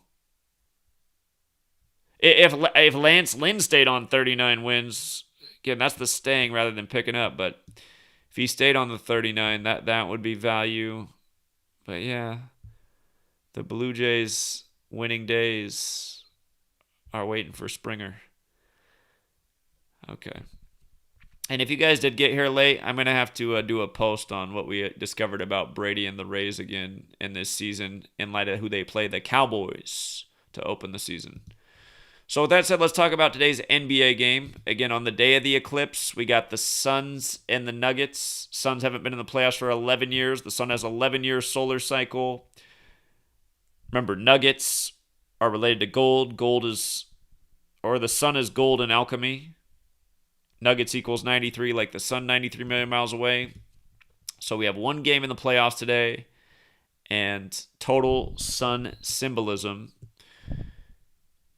It is 6'9" or 9'6". Booker equals 96, the star of the Suns. You got the 56 date numerology. The Suns come in on the 56 wins. Phoenix Suns 56. The reason we thought they'd be at the top of the West with the Lakers this year.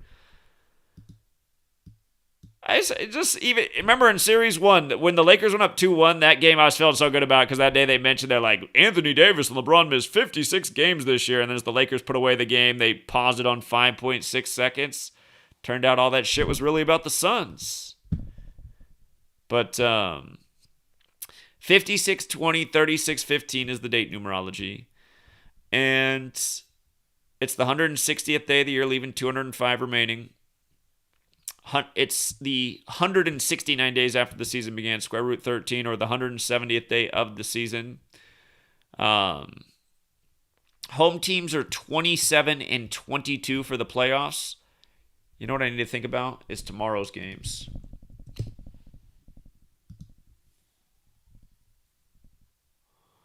Tomorrow's games. Who plays first? The Nets play first tomorrow. So what could make sense? Well, if all the home teams kept winning, and because the Bucks have a good shot to win tomorrow, and so do the Jazz. If tonight the Suns won, and tomorrow the Bucks won, and the Jazz won, home teams would still be on 22 losses, and the Jazz would get the 30th home win of the season. Remember, Utah's 22. But the Jazz would get the 30th home win of the playoffs. Excuse me. Utah and Jazz 1-1-3 the 30th prime. And Donovan Mitchell would become 11-3 versus the Clippers. Like 1-1-3 the 30th prime. 30 teams in the NBA. Remember, we talked about how Durant, he got the Nets their 54th win 251 days after his birthday, the 54th prime. Not this game, but the next game is 257 days after his birthday. Game 4 will be 257 days after his birthday, the 55th prime. So the Nets could get their 55th win in that game. And I believe the coach of the Bucks, his next playoff win is 37, and Milwaukee's 37. Milwaukee needs to come back and play a game because they've been getting handled. And, Milwaukee is a favorite. This is gonna. I'm pretty sure the money will be on the Nets tomorrow because the public's like, man, the Nets are smoking Milwaukee. They don't even need James Harden. So, but again, most fans don't get how rigged these games are, so that they can, turn your shot off and turn the other team's shot on. I realize now, back in the day with the Portland announcer used to always say, like, man, I swear there's a lid on the rim. Now I just look back and I'm like, these fuckers, man. Yeah, some of these shots, it was amazing. Did you see Donovan Mitchell at the beginning of the game? He had 2 shots that were like the same type of shot. ring around, hit the backboard, and fall in, 2 to start the game. I was like, I said to Sweet Lady, I said, that's exactly what I want to see because I think it's all scripted around Donovan Mitchell and 2 shots like that. I said, I mean, shots like that happen in basketball, but they're not common. Ring around, off the backboard, back through the rim. 2 shots like that for Donovan Mitchell to start the game last night. Both threes. But yeah. So anyway, there's a real quick thought right there. Let me see. I'm going to put it in edit mode in case there's more I need to plug in that I think of as we go. But home teams are 27 and 22. The 28th win is the 7th triangular number. I don't know where that would fit in with the Suns or the Nuggets. The 23rd loss, Colorado's 83, the 23rd prime, but I don't exactly know where 23 fits in today either. So in terms of this game, it's the 50th game of the postseason. Circles 50, geometry, eclipses, something to that, but I don't exactly see where the 28 or the 23 would fit in for this game. If it was in Colorado, I'd be thinking a lot more about that 23, but it's not. It's in Phoenix. And, you know, I just don't know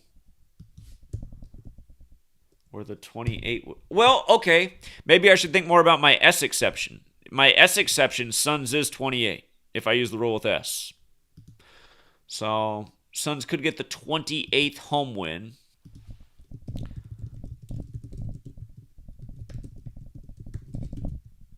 And if that does happen, I will like both home teams a lot tomorrow. So I would like to see the Suns win because to me that sets up the same ritual what we said yesterday. We said yesterday it was very likely both home teams would win and stay on 22 losses because Utah's 22.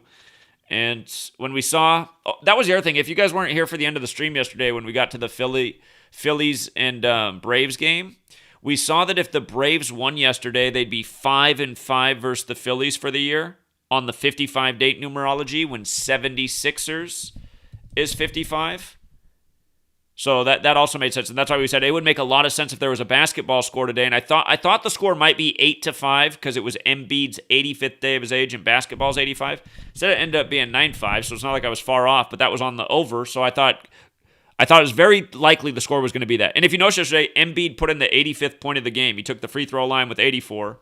Remember, Joel Embiid is 84. Yesterday was 84 days after his birthday or his 85th day of his age. He took the free throw line while they were on 84. I think Tobias Harris scored the 84th points. He puts in the free throw for 85.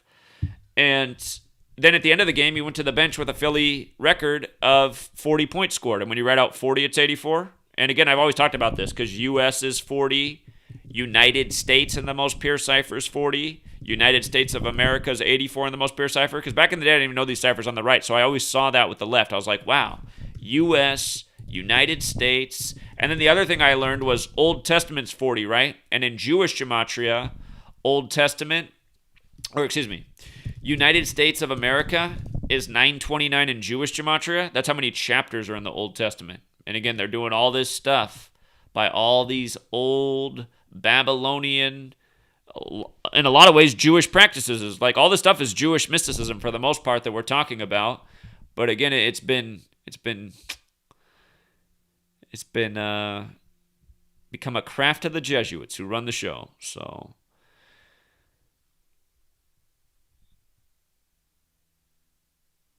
okay, let's see here. All right, so coming back to the NBA, I noticed that Denver had the 511 in the rotation number next to them, and that number to me is more interesting than 512. 511 actually has a relationship with 93 through Saturn. Saturn's the keeper of time.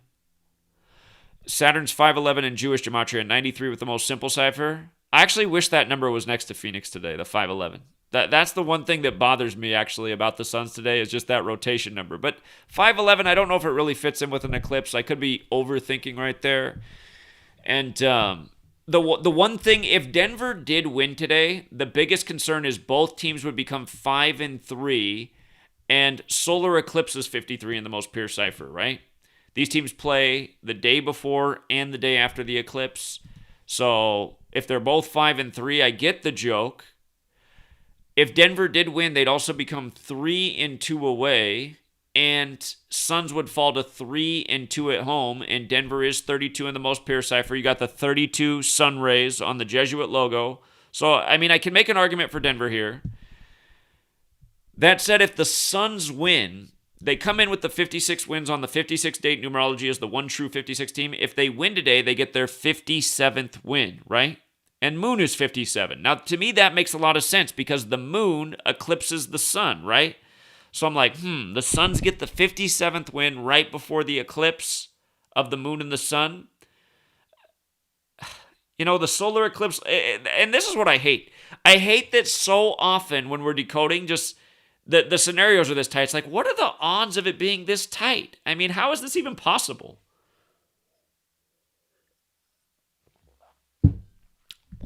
So, again, that is the mind-blowing part. If the Suns do win, they get their 31st home win, right? Let me write this down. They would pick up 31st home win, 11th prime, first time in playoffs in 11 years for Suns. The Sun is on an 11-year cycle. Okay.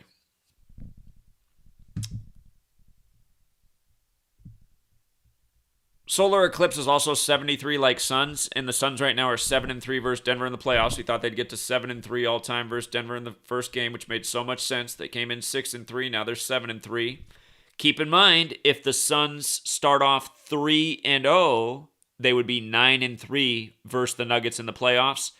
And the last time they played them in the playoffs 32 years ago, they won the series 3-0. And again, the 32 Sun Rays on the Jesuit logo. So it could also go that way. It could be like 32 years ago starting off 3-0. The only difference is now you need to win a fourth game, but it could be just like 3. Remember, Nuggets is 30 in the most pure cipher. It could be like 32 years ago, 3-0. And Suns win today. I'm pretty sure that's where this is going. If the Suns win today, I think they're going to take game 3 as well and go up 9-3. Keep in mind, if the Nuggets lose, they will go back to Colorado 3-8 in the series. That's not exactly the same as 38. Again, if you can find a hard 38 ritual, the actual number 38, 38th win, loss, pitcher win, pitcher loss, those are just money in the bank in Colorado. Wins and losses. A 38 gets picked up in Colorado. 3-8 comes through a lot in Colorado, but it's not as good as 38. So, it is still possible, though, that they could go back 3-8. If Colorado loses, well, I should say, if Nuggets lose, they will go back to Colorado 3-8 all time. Colorado equals 38. It's the 38th state. Remember, states in order of statehood. It's the 38th state. Okay.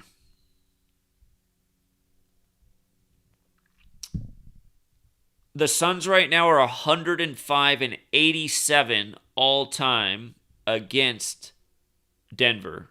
Regular season and postseason. This is going to be the 193rd meeting, which is the 44th prime. If the Nuggets lose, they are 4-4 in the playoffs. And Denver is 2-2 this year versus the Suns. They did well in the regular season.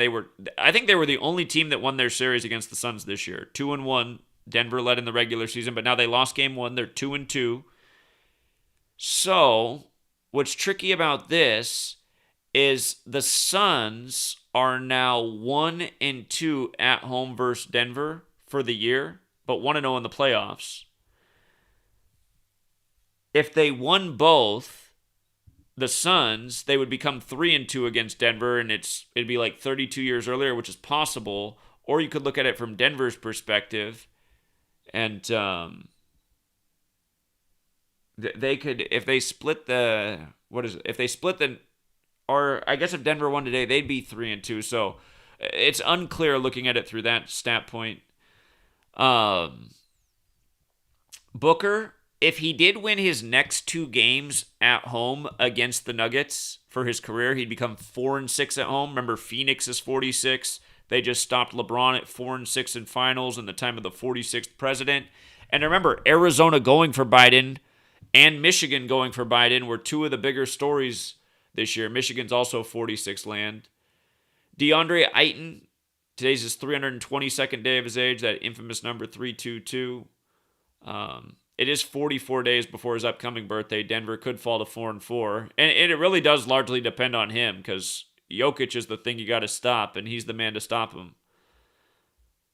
We talked. That was one of the things we looked at with the Suns at the beginning of the year, is just how Ayton is Mr. 75 and it's the 75th NBA season. He also went to Arizona.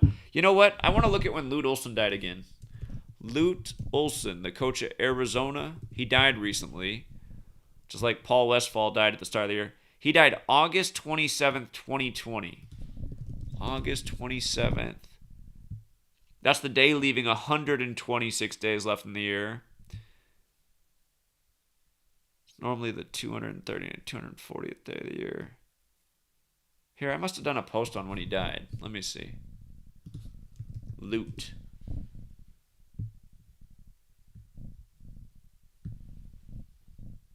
He died at 85. Basketball's 85. Phoenix, Arizona's 85. Jesuit motto's 85. His full name's 84, like Arizona, like Jesuit. He died on the date with 39 numerology. Arizona 84-39. Where's his stats at? Oh, they mentioned he had 187 losses. He died on a Thursday.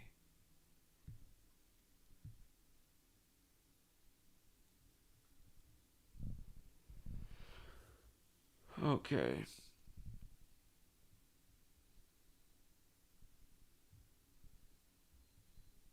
Here, let's just see. He died August 27, 2020.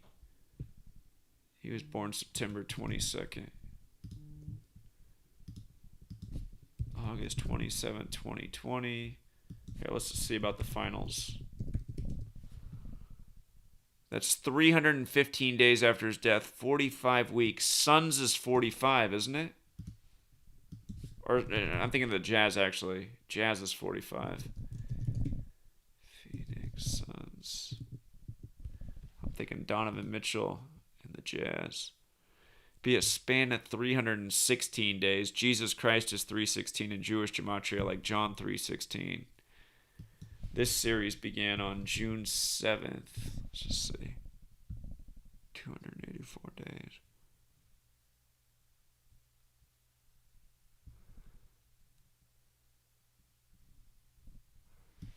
About that game 7. It's 47 weeks after his death. Time number. First NBA championship was in 47.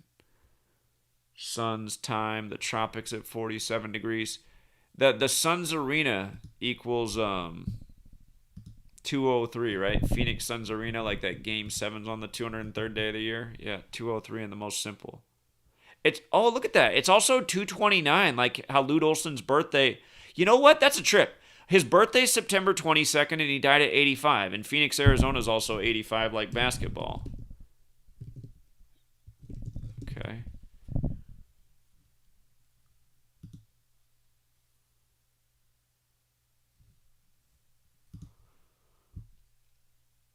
Okay, Jokic, today's 110 days after his birthday. He's 15-6 versus the Suns. If he lost, he'd be 15-7, like 157, the 37th prime Kobe Bryant number.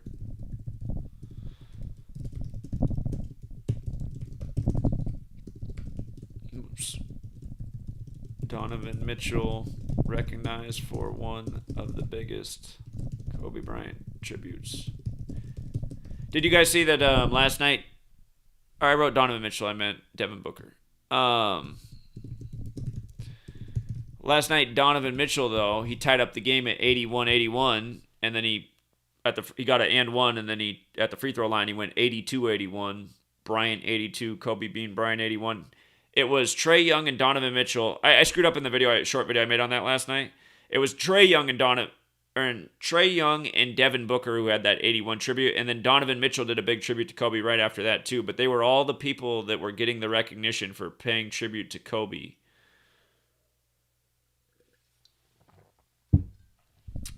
Okay. And the whole, you know what? Let me see. It could take a minute. Kobe, let's see. Rape, Colorado. Let me see. It's funny that came up first. I want to go back and look at this. I want to make sure there was no 157. So Kobe's rape thing came a span of 54 days from his birthday, like he died the weekend before Super Bowl 54, like Kobe Bean Bryant's 54. It happened at the spa at Cordillera, which is 251 the 54th prime, just like we saw Kevin Durant just get the 54th win for the Nets 251 days after his birthday. Gerritt Cole on the 251st day of the year, the 54th prime, where Sun's 54, and he's got the best lunar eclipse ritual of the day. I mean, it's awesome, his ritual. Eagle, Colorado's 238, like his birthday. Remember, Michael Jordan's also 238. It's also 113, like Kobe Bryant. Let's make sure there's not some number here that goes with today's game. Rape and basketball. Okay. Well, I didn't see any 157s, but Kobe's got the 157.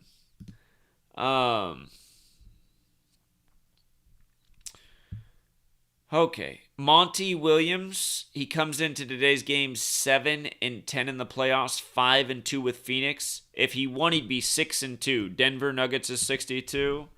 But again, that's in the most pure cipher as well, that's 62. But also in the most pure ciphers, the solar eclipse thing. So it's like, man, which way are they going with that? But one thing for Monty, if he does win today, he gets his 91st win and he stays on 62 losses. Phoenix is 91. Remember the Economist cover, January 9th, 1988, 9/1, the Phoenix rising out of the ashes, Phoenix 91. And just the Phoenix rising out of the ashes has to do with the sun as well. The Daft Punk video, the one man essentially bursts into ashes. It's the moon, and then the sun guy's walking towards the sun. So he can get his 91st win in Phoenix today. Doesn't necessarily have to. The series will come back to Phoenix. But again, if Phoenix does start 3-0 in the series like they did 32 years ago, they will be 9-3 versus the Nuggets. And Nuggets is 93, and the Suns 93 miles away. So, and you know what else? When he wins this series, he'll get his 93rd win. So,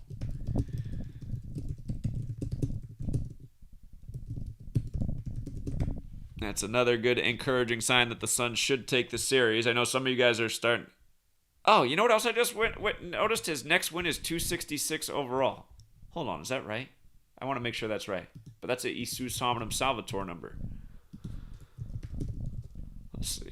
Monty Williams, 258 in the regular season, 7 in the postseason. Yeah, next one's 266.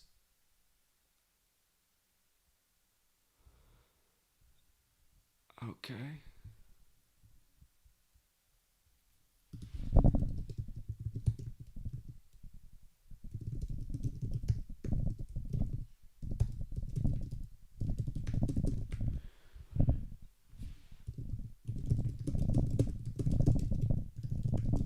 Okay, so remember how today has 56 date numerology? Society of Jesus is 56. Pope is 56.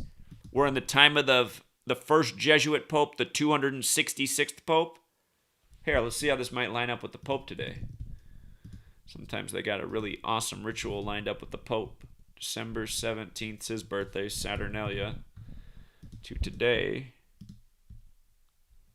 174 days, which is Jesus Hominum Salvator. Or it's a span of 175. And isn't Phoenix, Arizona 175? It's the 175th day of the Pope's age. And you know what? Isn't Pope Francis 175? Yeah. Yeah, okay. That is crazy. That is crazy.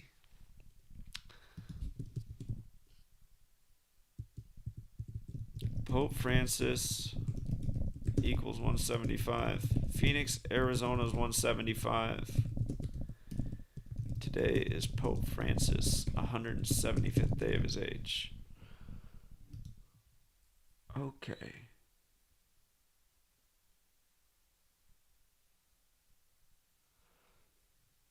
So that's interesting that Monty Williams. I just gotta check the gematria on Monty Williams, because that is an amazing alignment right there. Montgomery Eli Williams. 107 is the 28th prime. Trying to pick up that 28th home win in the postseason. Montgomery Williams is 90, like how he comes in with 90 today. And he goes by Monty Williams, which is 59, just like Pope Francis. 185, like Catholicism.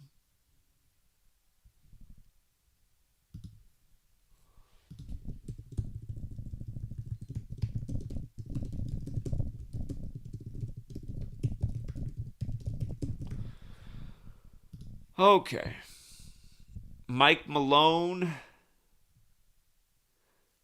He's got the 2 birthdays. If you're new here, that might sound really goofy, but there are 2 different birthdays for him online that are both recognized and written about. So it's like, okay, somebody screwed up here. Mike Malone's got 2 birthdays. Anyways, I suppose if he lost today, he'd be 20-21 in the playoffs, like the year we're in.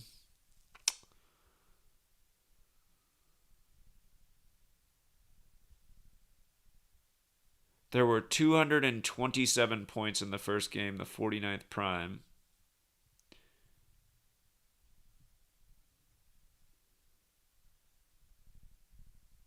But yeah, I would really like to see the Suns to win, because it sets up a beautiful riddle for both home teams to win tomorrow. And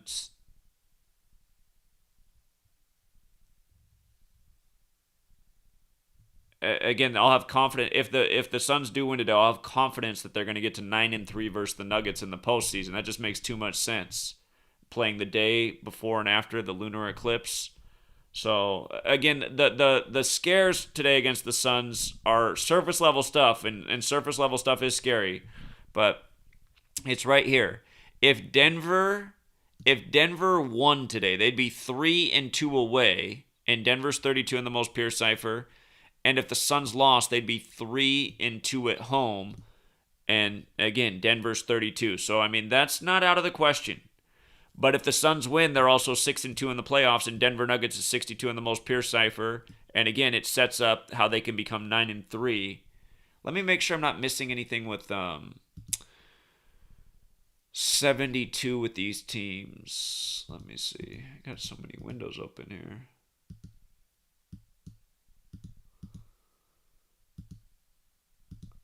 Close some stuff down here. All right, let's see. NBA Gematria Suns. Phoenix Suns is 52 and 56, like Pope. Pope is 52 and 56. No wonder it's so synced with that guy. And again, just the Suns being, or the Catholic Church being the sun worshiping cult. You see if the Suns can close. Well, be interesting if Denver it'd be interesting if like the Suns got up 3-0 and Denver rallied back a little bit. I want to see if this could end up on a Sunday, because that just would make too much sense with what they're doing here. I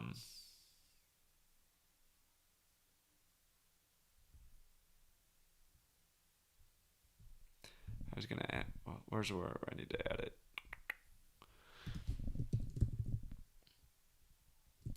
Pope equals 52. Phoenix Suns equal 52, 56. Isn't that amazing though that today's the Pope's 175th day of his age, and just how Phoenix, Arizona's 175, and so's Pope Francis.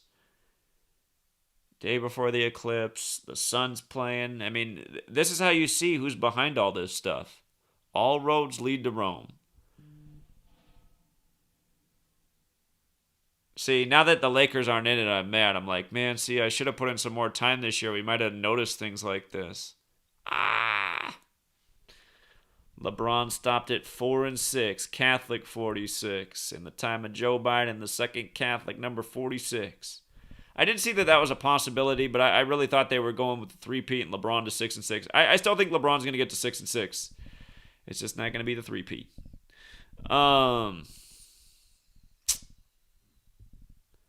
Today's a Wednesday. That's a Friday. June 13th is a Sunday. Wow, what if the Suns swept the Nuggets on the day leaving 201 days left in the year?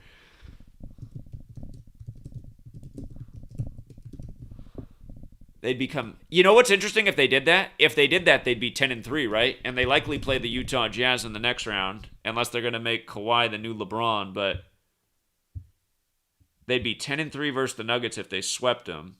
They'd go 4-0, and then they'd face the Utah Jazz next. Utah Jazz 40. Utah Jazz was a 4-point favorite, 4.0 point favorite. They win the game, but they don't cover. And again, I kind of wish in all the years that we've done this, we just focused more on just the most surface level stuff. What's in the money lines, the run lines. Because, again, I think a lot of the answers are there. Maybe that's like a sign when Utah Jazz are a 4-point favorite. It could be a great sign that they win the game but don't cover with the reverse cipher. We're going to have to start looking more at that. So,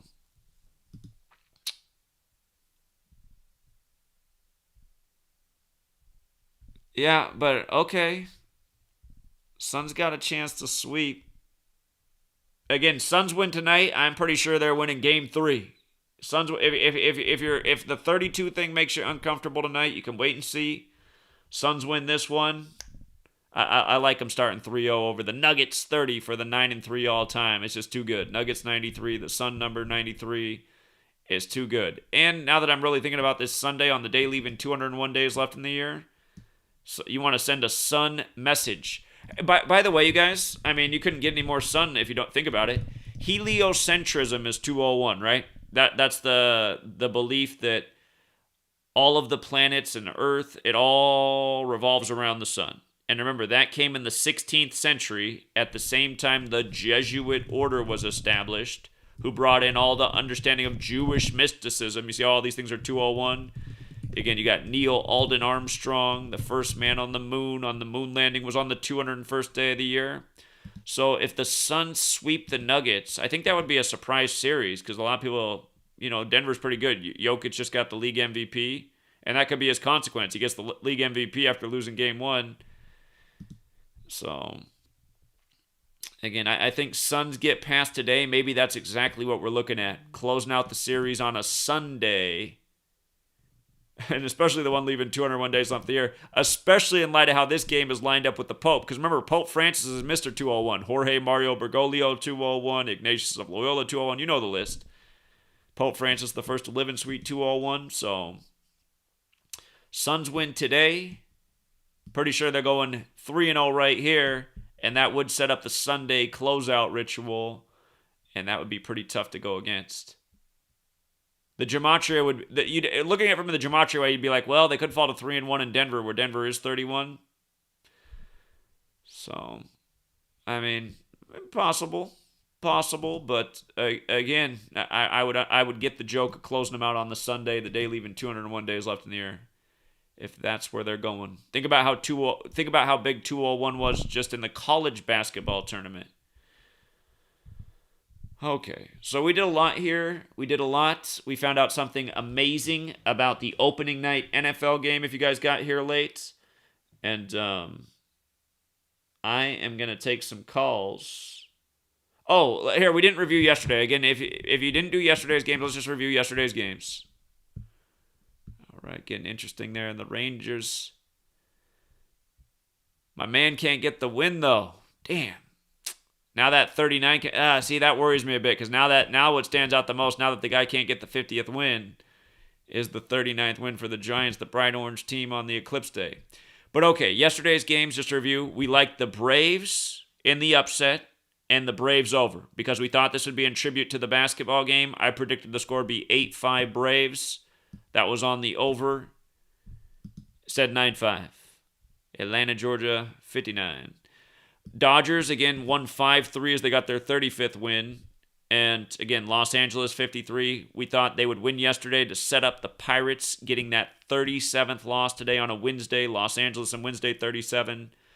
Um, the only possible scare I see about that is if the Dodgers got upset and stayed on the 35 going into Thursday. But again, Wednesday and 37, just here in the immediate, it's the good pattern. Remember, Mets and Orioles looks good today. Orioles look like they should pick up that 39th loss day, last game of the series.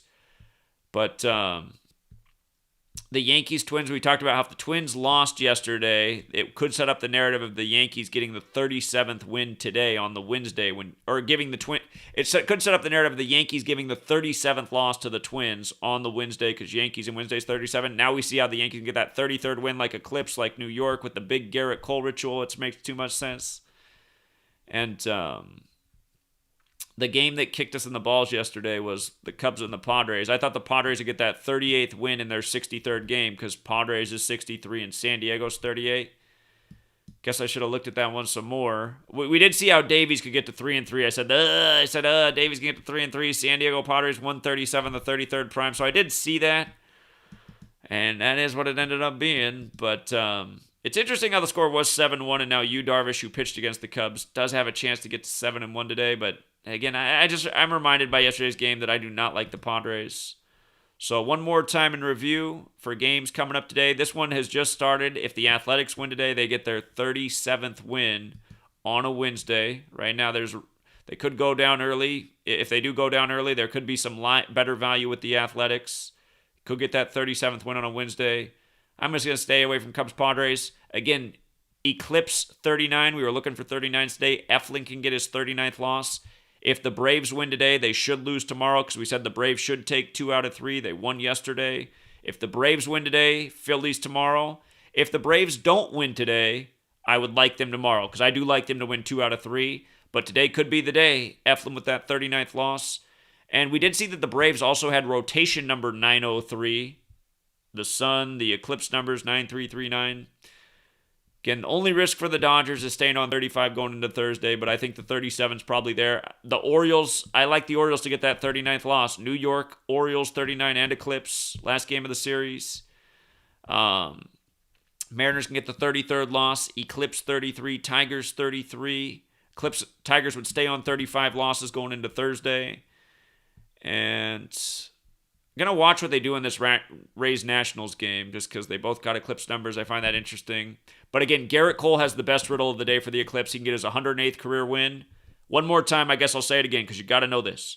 108. That is the number that brings eclipses together because they say how wide the sun is.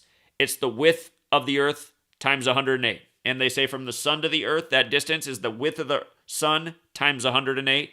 And they say the distance from the moon to the earth is the width of the moon times 108. Geometry 108 forwards and backwards. Major League 108. 108 double stitches on a baseball. The number 108 is what brings together the geometry of eclipses. Gerritt Cole can get his 108th career win, improved to 7-3.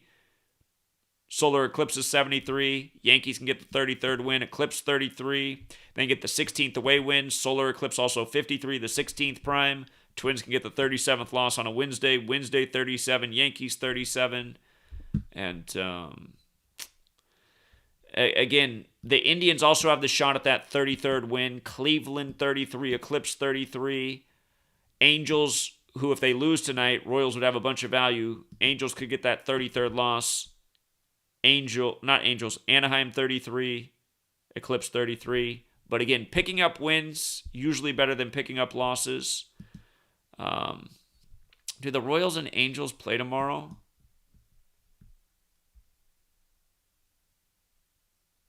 No, they don't. I just wanted to double check that. Yeah, the one other concern about the Royals, I suppose, is they could get that 16th away loss because Los Angeles is 53, the 16th prime, and stay on 13 away wins. LA has the 13 and 14 connection. But yeah, the one game that would, well, you know what? I like both the New York. New York does not. It's not often that the Mets and Yankees win together, but I think they both do tonight. I think they both do. New York's got the Gematria like Eclipse. So again, I think Orioles are picking up that 39th L, and Gerritt Cole got the great riddle. So. And let's go Braves. Yeah, so some of those games have some value there. use your own brain. If you see the Giants pick up that 39th win today, because we did talk about that possibility that Rangers come in on 39 losses, Giants can get the 39th win, Eclipse 39. They're they're the orange team, the Sun Orange. That should be an encouragement for all the other 39s we're looking at. And because if that 39 trumps the riddle that the Rangers pitcher had, I mean, that is interesting because the Rangers pitcher had a really nice riddle to get to 5-0. He's not getting to 5-0. He got pulled, so he can't even get the decision. He could get the loss at this point. He could get the loss, and then he would fall to 4-1. But if the Rangers come back and win, it's still funky. But yeah, these other 39s out here. And if you did see the Diamondbacks upset the Athletics and they didn't pick up the 37, which happens a lot on Wednesday, that would also be more encouragement for 39 because Arizona's 39 in the most pure state cipher, just like New York is. So maybe if Arizona beats the Athletics, you got to play the 39s today. You got to play them. And that'll be the team. That'll be the sign that the 39s are hitting and the teams with the 39 connection. So, okay. All right, here, let me take some calls. I just wanted to make sure everything's out there that I think today. And we're going to start looking more and more at everything. And it's going to pay dividends because we already found such a monster with that first NFL game here. So, let me see.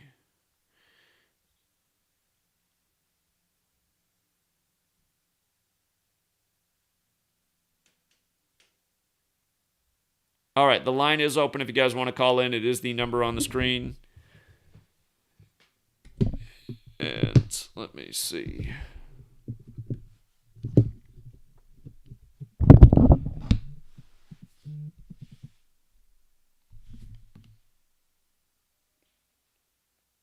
$718. Hello, yes. I was wondering, like, I heard you say you got the Jazz winning this Clippers series, but I just wanted to give you something to think about.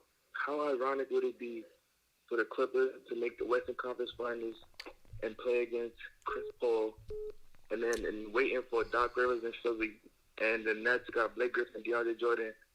How ironic would the Clippers to finally make the Western Conference Finals without them? Like, they were so hyped up. And the reason I say this is because in the 2014 playoffs, the Clippers was the last team to beat Golden State before they went on that crazy run.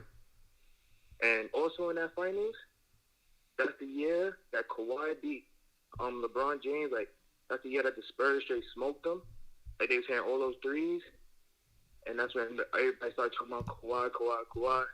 But also what's interesting in that series is that Dallas and San Antonio, like, that was the hardest series they had. Just like how just now Luka was giving them all they had. Well, again, here, just where you started means you're not even hearing me right, because I didn't say that Utah is going to win the series. I said there's still the possibility that this LA-Brooklyn narrative is alive through the Clippers. I do think Kawhi's going to start off 0-2 in this series, but he can come back, so just like he did against Dallas. Yeah.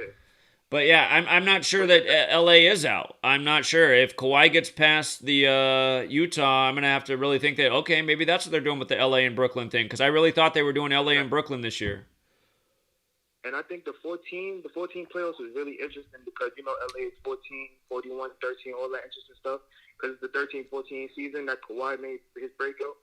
And, like, I remember that because I was, like, a diehard LeBron fan. And I remember that series. Like, that was when the Spurs were, like, playing, like, Golden State before Golden State was a thing. They was hitting all the threes, Tidy Mills, Danny Green. Like, they was going crazy. Like, I remember that, like, this yesterday. So that's why I was just, like, it was, like, deja vu watching Dallas and the Clippers. Like, it was, like, I don't know why that just made me keep thinking of that. Because the Clippers, they started hitting mad threes, just like how San Antonio did to beat Dallas. The Clippers yesterday when they got up on Utah, man, every shot was going in. It was hilarious. Yeah, it's like they're doing it over. Like all these random people are coming in the game just hitting shots. Terrence Mann, Luke Kennard, right? Like anybody they put in the game. Kawhi Leonard had 4 points, and they were up by all these points because every single guy, every shot he took was. I was like, is their field goal percentage 100% right now? They're like not missing a shot. Yeah, so that's kind of interesting to me. And did you know that LeBron changed his number back to 6 today? Oh, he did it on today, on the 6th, huh? Well, you And see you why know he did what it else? today. LeBron and Lakers both also equal 96, and you run it in reverse. LeBron's 96, Lakers 96. And you know what else is interesting? Like, all right, so my friend, because some of my friends were in a group chat, like some of them believe it, some of them don't. So one of them was trolling them, and then he said LeBron changed his number. He's gonna be 2-4 in 23, and right now he's 2-2. That's like Kobe, and he's like 2-2 right now. If he wins two more, he's gonna be 4-2. That's another like 42 like Kobe and LeBron.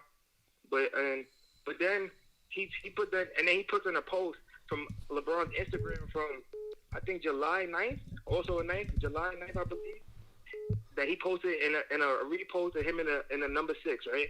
So I just happened to like just look it up to troll him back, and it was 701 days, the 126 prime number, and also like 71 like Catholic, and it was also 23 months exactly since he posted that post on his Instagram with him in the number 6 to today. Good. Yeah, So that's a great catch. 701, the 126 prime. Nice. And also 23 months. But all right, this is the last and final thing, because with all the solar eclipse being so iffy, Elon Musk's birthday is 6/28, and that's the 374th day or the 375th day. But tomorrow is going to be the 375th day, the 69th prime exactly. And I don't know, because you don't really follow crypto, but they've been trying to make 6-9 a day, like how 420 was a day and it flopped, and no one's really buying it. But I think like in the middle of the night, like during the solar eclipse, like Dogecoin might actually go crazy today, because it's kind of tied up with Elon Musk's 6/9 birthday, and today's 6/9, and they trying to like really make this 6/9 thing a thing. Yeah, what I've been watching is silver prices between these two things, and it stayed about in the same spot through the whole time. So I just feel like at some point silver's got to start going up. But yeah, the crypto's definitely in there too with it. So yeah, those are good observations. I'll look more into it. I appreciate all the thoughts, man. Thank you. No problem. All right, take care. 702. Yeah, I've been watching the silver price. All right, what's up, Zach? What's up? All right, man.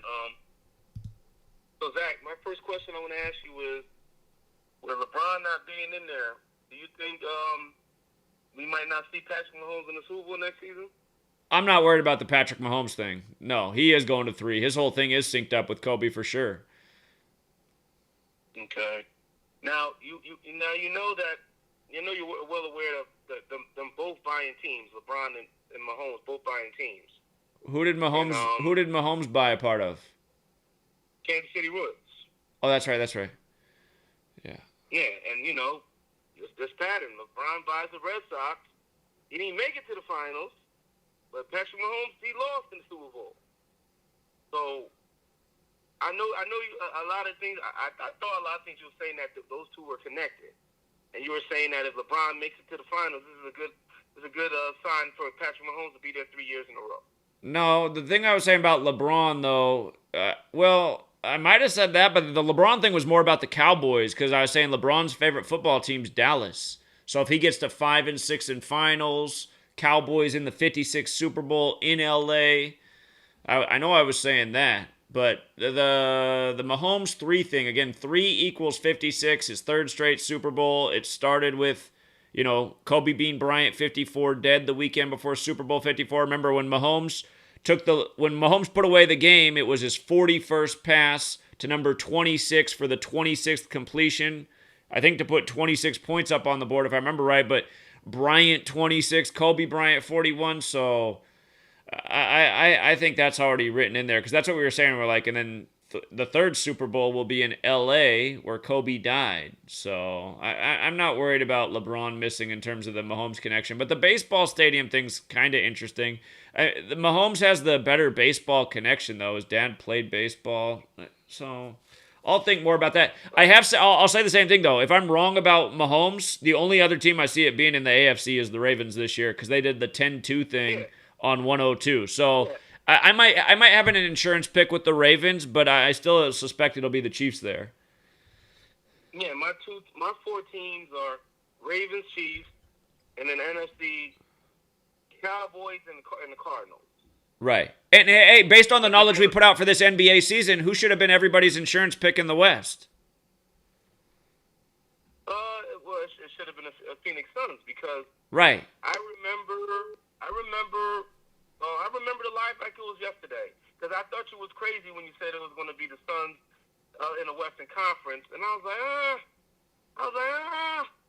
But this is before they got Chris Paul and everything like that, so I was like, But hey, you're right. And another thing I want to say is, there's 64, man. The 64 has been coming in second place, but the Brooklyn Nets got the 64 in reverse. Yeah, if the Nets won the finals, they would have 64 wins, and NBA is 64 in reverse, and that number was huge in the Denver-Portland series because Denver Nuggets is 64.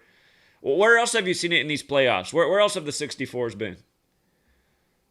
No, well, I'm just saying 64 has been in second place of a lot of events with the Gonzaga Bulldogs and the Kansas City Chiefs.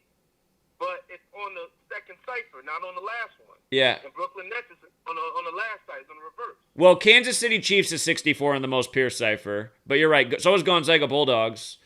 So yeah, all those teams have that connection. You're right. That number has been showing up. That's been second place in the championship games this year. But like I said, Brooklyn has it on the reverse side.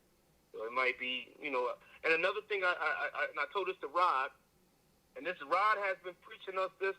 And this actually hits about 85 to 90% of the time. Actually, no, I don't. I'm not going to say it, but he might not want me to say this, Jim. But if Kevin Durant, I think the step with Kevin Durant is going to be, if Kevin Durant wins the finals in 6, he will become 14-7 in the finals. That's why I think that 7 is with Kevin Durant. Okay. He's 10-5 in the finals. If he wins, he's 14-7 in the finals in Game 7? Yeah, if he wins in 6 games. Oh, 6 games. Okay. He's 10-5 right now. Okay. Also, Kawhi Leonard right now is 11-7 in the finals. Kawhi's what in the finals right now? He's 11-7. 11-7. That's his finals record. Okay. And we never got to see the Kawhi versus Kevin Durant matchup because with the Toronto thing, he tore his Achilles. Right. Yeah. Yeah.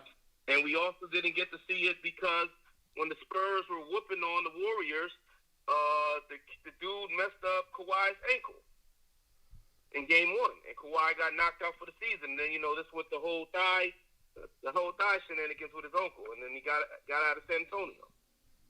Right. Okay.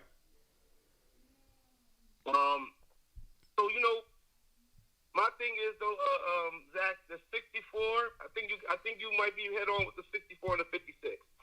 The Suns is a pure 56, and then you got the 64 with the Nets. But the Nets also have the 56 with the arena.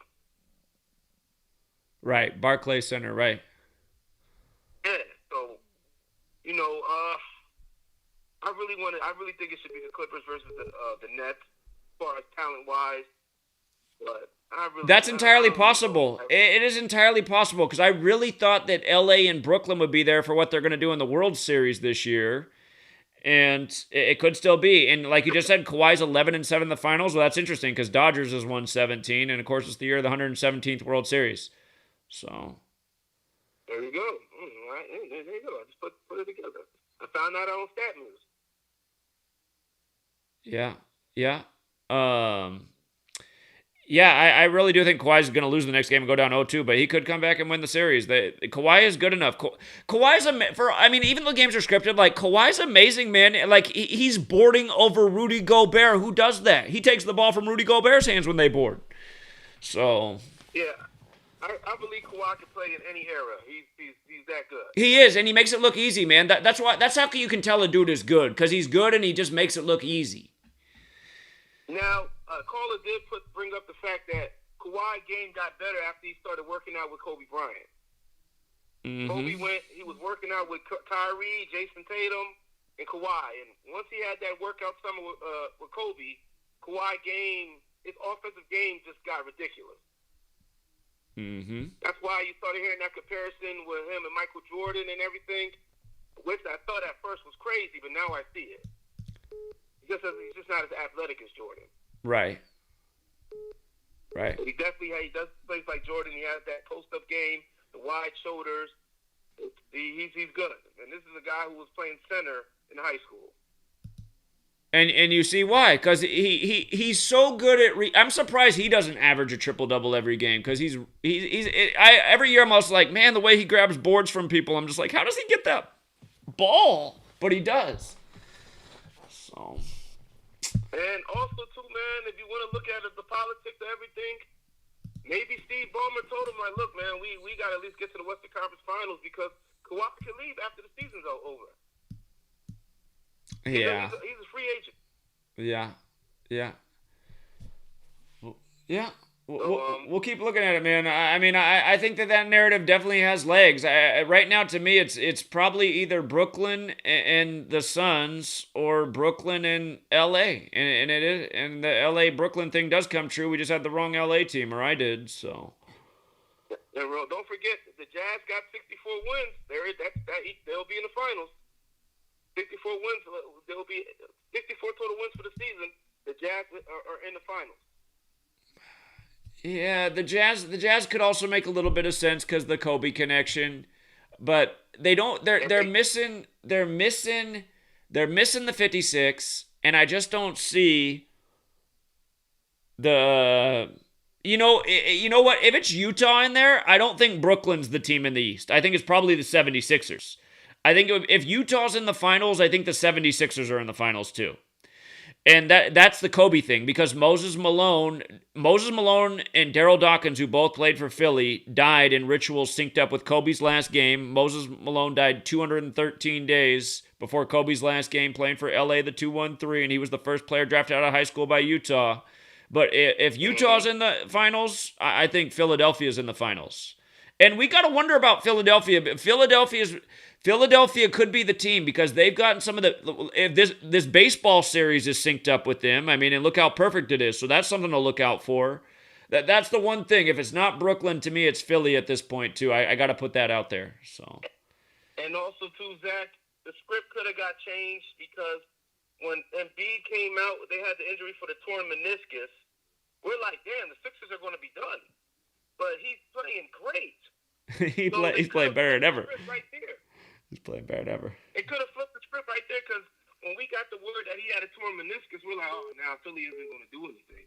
But he's playing like an MVP right now with the so-called torn meniscus. Which doesn't make it. It's just all bullshit. We know they fake their injuries and all these storylines don't make sense and record comebacks and all this shit over the years. It's all made up, man.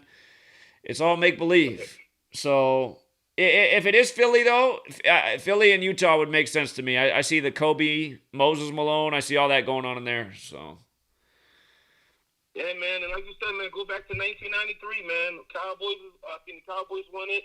We had the Phoenix Suns versus the Bulls. I believe you said the Montreal Canadiens won it. So you right on, man. You're right on. Wow. But like I said before, man, you was gone. We're happy to have you back. Now hold on. The best thing I did in this did you see what I showed about the upcoming game with the Cowboys and Bucks based on the MLB season? I got it. I'm gonna redo that because I bet a lot of you missed it. I did it early in the stream, but they synced up Brady and the Rays again, and the Rays game was against the Rangers, who play where the Cowboys play. And right now the Rangers are on 102 all-time wins versus the Rays, like it's the 102nd NFL season, and Cowboys is 102. And if Brady loses against Cowboys week 1, he'll fall to 10-2 in week 1 for his career. And then there's a few other interesting things, but that's a good sign for the Cowboys to me, because again, we know what they did with the baseball season and Brady last year, and now they got Brady synced up with the first game versus the Cowboys through what they did with the Rays. So and they changed the date numerology. Before it was a 56 date numerology. Now it's a 49. So it looks good for the Cowboys. And then I know something with Dak Prescott and Ezekiel Elliott's birthday. It matches up with something when you line it up going to the Super Bowl. I go into my notes. But both of their birthdays line up something to the Super Bowl. Okay. The thing you meant about the Super Bowl date is it's 49 days before WrestleMania in Dallas, because Dallas, Super Bowl, America, NFL, all those things are 49. Right, and then before they changed it, there was a change, it was 56 days. Right, exactly. WrestleMania, they switched it up. Exactly. Yep. All right, man. All right, let me let everybody else get in there, man. All right. Appreciate it. Have a good one. Yeah, you too. See. Yeah. It's funny. It's funny that yesterday, if you stayed through the end of the stream with the baseball and everything we got in there, you had a great day yesterday. I have a feeling a lot of people didn't watch that far into the stream, so I don't know how they did. But a lot of people quit over the weekend. And again, for the people who quit over the weekend, it's like, what's wrong with you, man? You should have won money on the horses again. Race 9, post 3, we were all over that, man. Huge payout there. Race 10, post 4, boom, boom. The winner with the 666th race, I told you that was the number at the Belmont. What's up, A64? Hey, how you doing, Zach? What's up, man?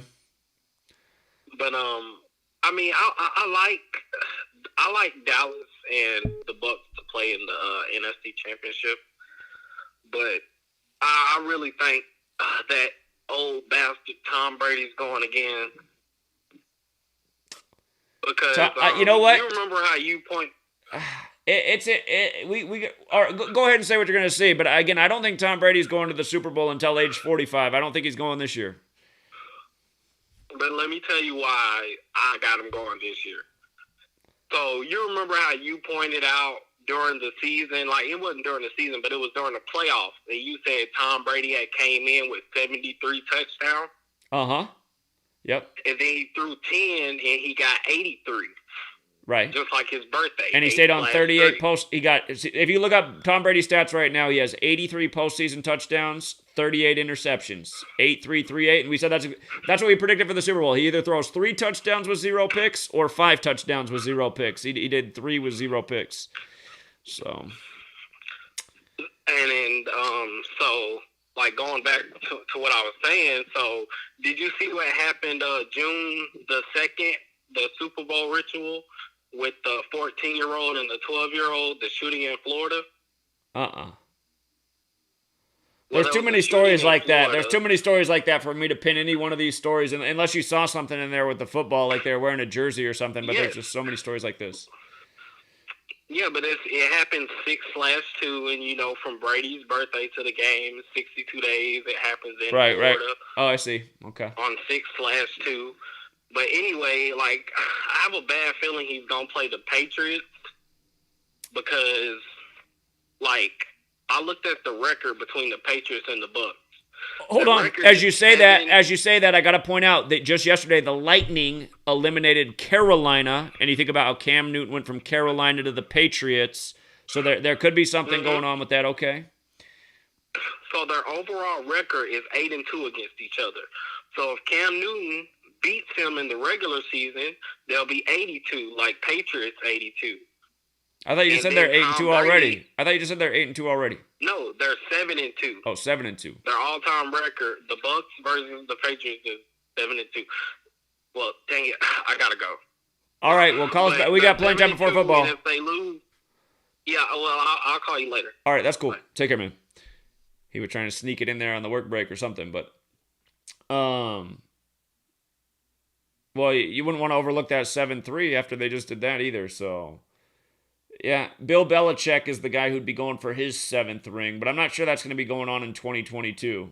Again, Saturn equals 21. Saturn's got 7 rings. The 7th thing might be over after this year. And then the other time, I think in the time that the Super Bowl happened, we were in the astrological period that's ruled by Saturn anyway, so also just made more sense then.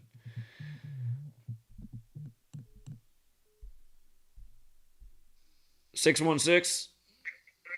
Hey, Zach, how's it going today, man? It's going all right. How are you? Doing all right.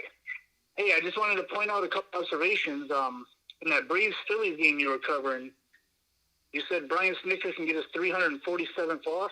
Right. His next loss is 347. 69th prime. Today is 6-9. I see what you're saying about that. Could get on 6-9. Yep, yeah, I was just going to call in and point that out as a possibility. Yeah, that is true. That is true. And if that does happen, I'll like Atlanta tomorrow. I think they're taking 2 out of 3 for the tribute to the basketball series and the 76ers. Yeah, and we might learn something today about how these dates line up because Atlanta is 69 and today's 6-9. Tomorrow would be 10/6, like 106, and Philadelphia Phillies is 106. So we might learn how these teams play on these days. Well, again, things like that, they can line up nice, but those things are hit and miss. The reason I was thinking Philadelphia, I'm glad you pointed out the 6'9" thing. That is right there on the surface, and that could make a lot of sense. Eclipse is also 69, and the Eclipse is also 39, and if the Philly pitcher lost, he get his 39th loss. So, but you know what? Now that you point out that thing with the 6'9", Eclipse is 69 in the more simple cipher, so it might be smart to watch that game today, and then whoever wins today loses tomorrow, because to me, Braves got to take 2 out of 3 to get the 383 76th prime and then go out with the 347 losses, the 69th prime. But yeah, man, that is a good observation for why Philly could win today. Good one. Yep, and then with the Dodgers, I know today's got a 56 and a lesser date of 36, which means tomorrow would have a lesser date of 37. So we might just want to be careful on that one too, that the Pirates could get that 37th loss tomorrow on a 37 date numerology. Yeah, and then the Dodgers would go in with the 35 wins on a Thursday. You don't want to miss the game where the Pirates can get the upset. So, yeah, possible. Yeah. I just want to point that out as a possible observation, so I don't want everyone going crazy on the Dodgers today when there's a small possibility. The team to go crazy on, in my opinion, today is the Yankees. They got the best Eclipse ritual. So I already got them in a parlay, so I got them in a parlay with Novak Djokovic. Okay. And then where they could be going with this NBA Finals thing, I called in yesterday talking about the 93 and how the Suns went to the NBA Finals and all that. So the word 3 sums to 56.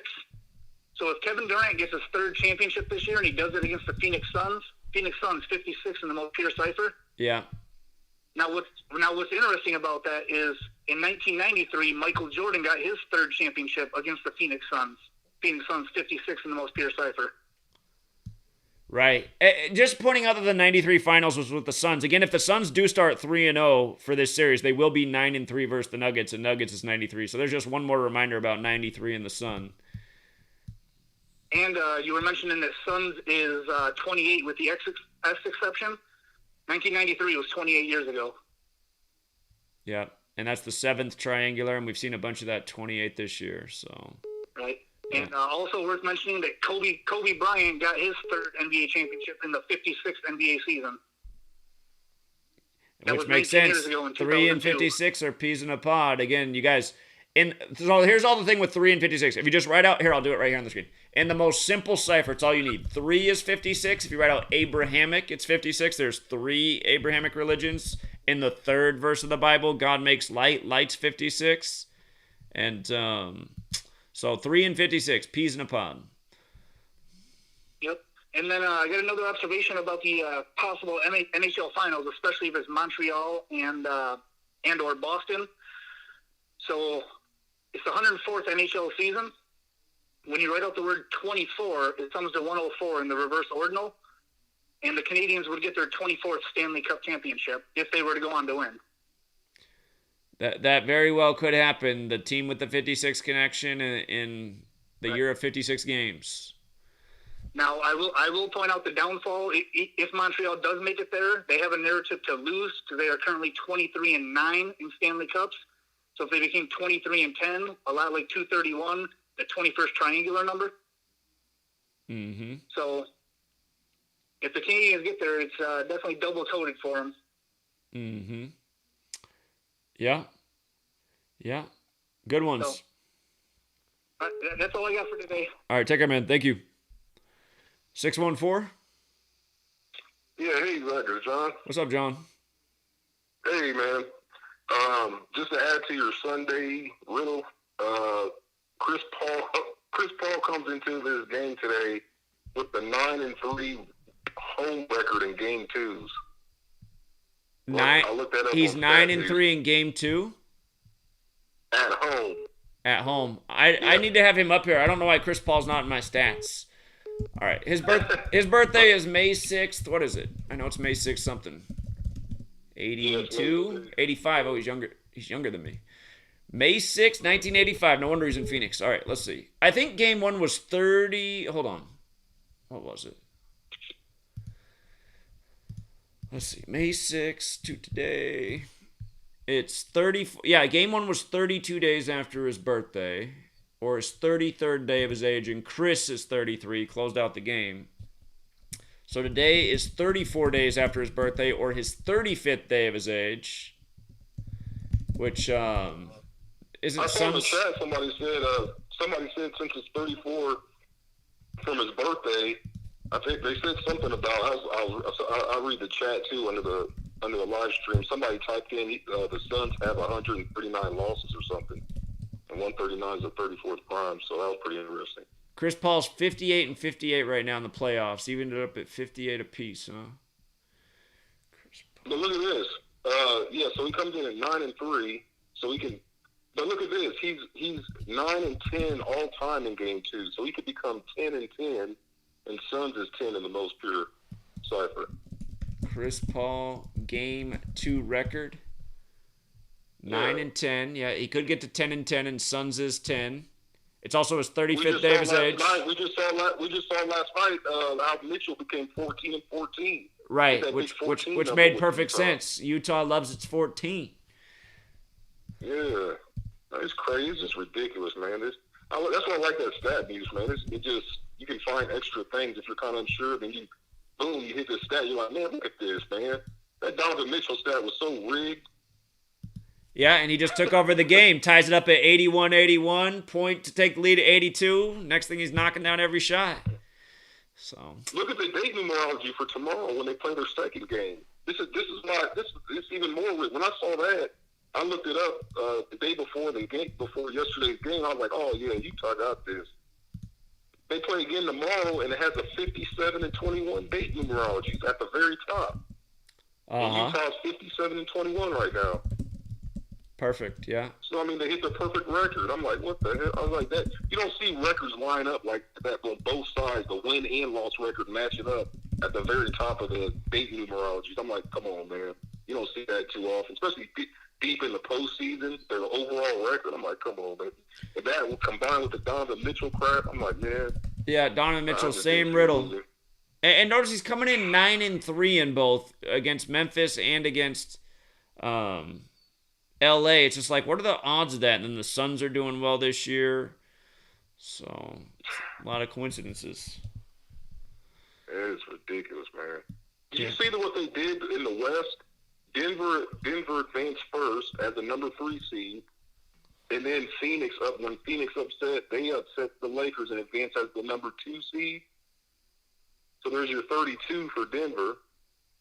I'm not saying Denver's going to advance. I'm just saying Denver's 32 in the most pure cipher. But it was like, since Denver advanced first as the number 3, it was like they were waiting on that too. You know what I'm saying? Sure, I see. And then Utah did the same thing. Utah was waiting. They had all that time off. They were the number 1 seed. And I was like, man, look at that. If the Clippers advance over Dallas, they're the number 4 seed. Yeah, 14, and they love that 14. Yeah, and it's 4-1 from LA's perspective. LA 41, Utah 14, yeah. Mm-hmm.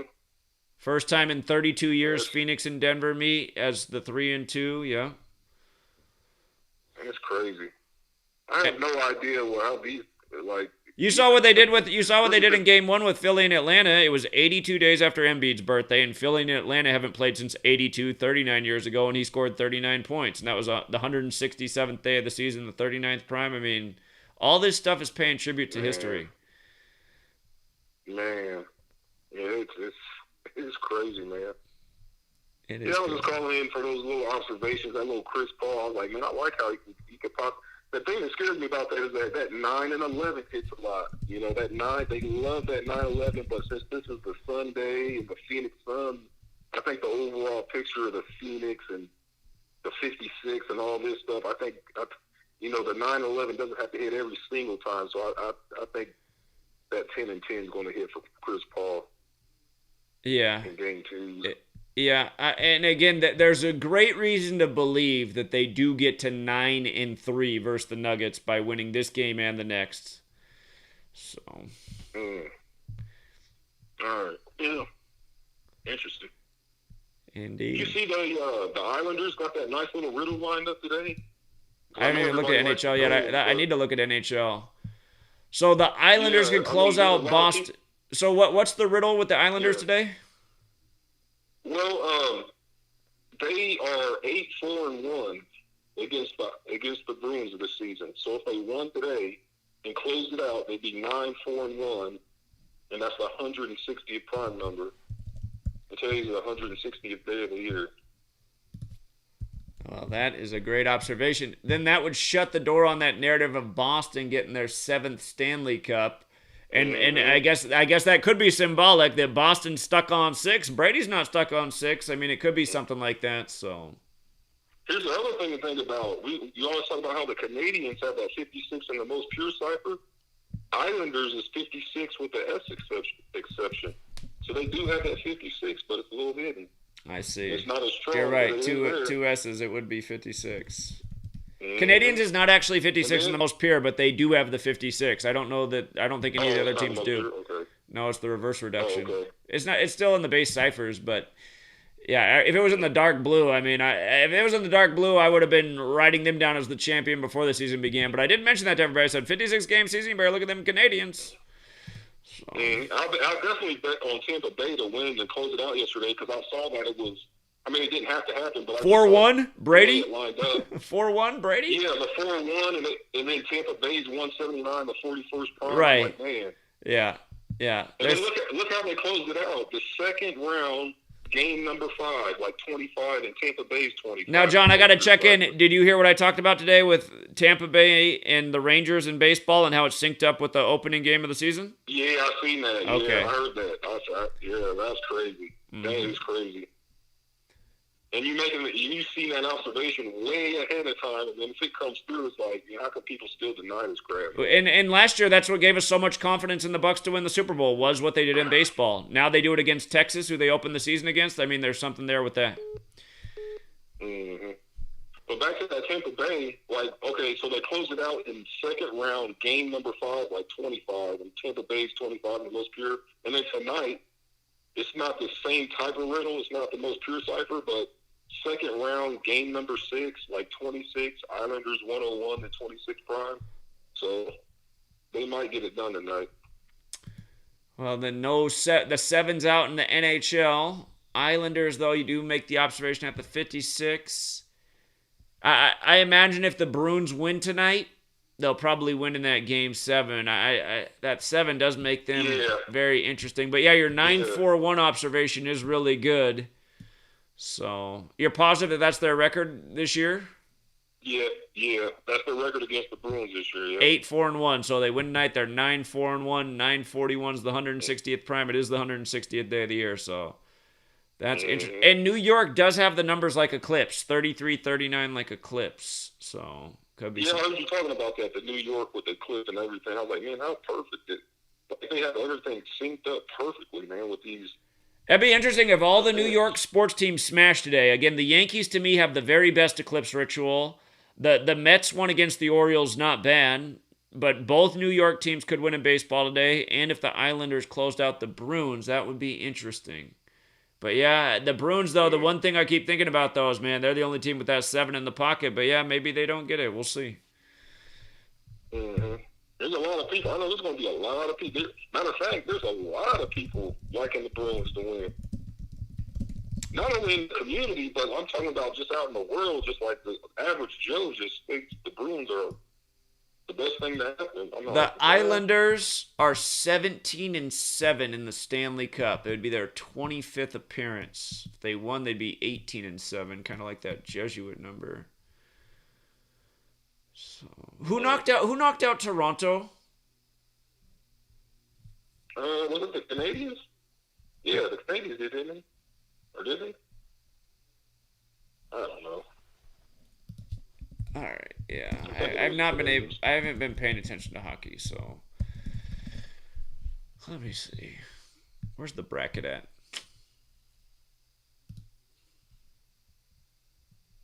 Okay, it looks like the Canadians definitely knocked out Toronto, and then the Canadians smoked. Wait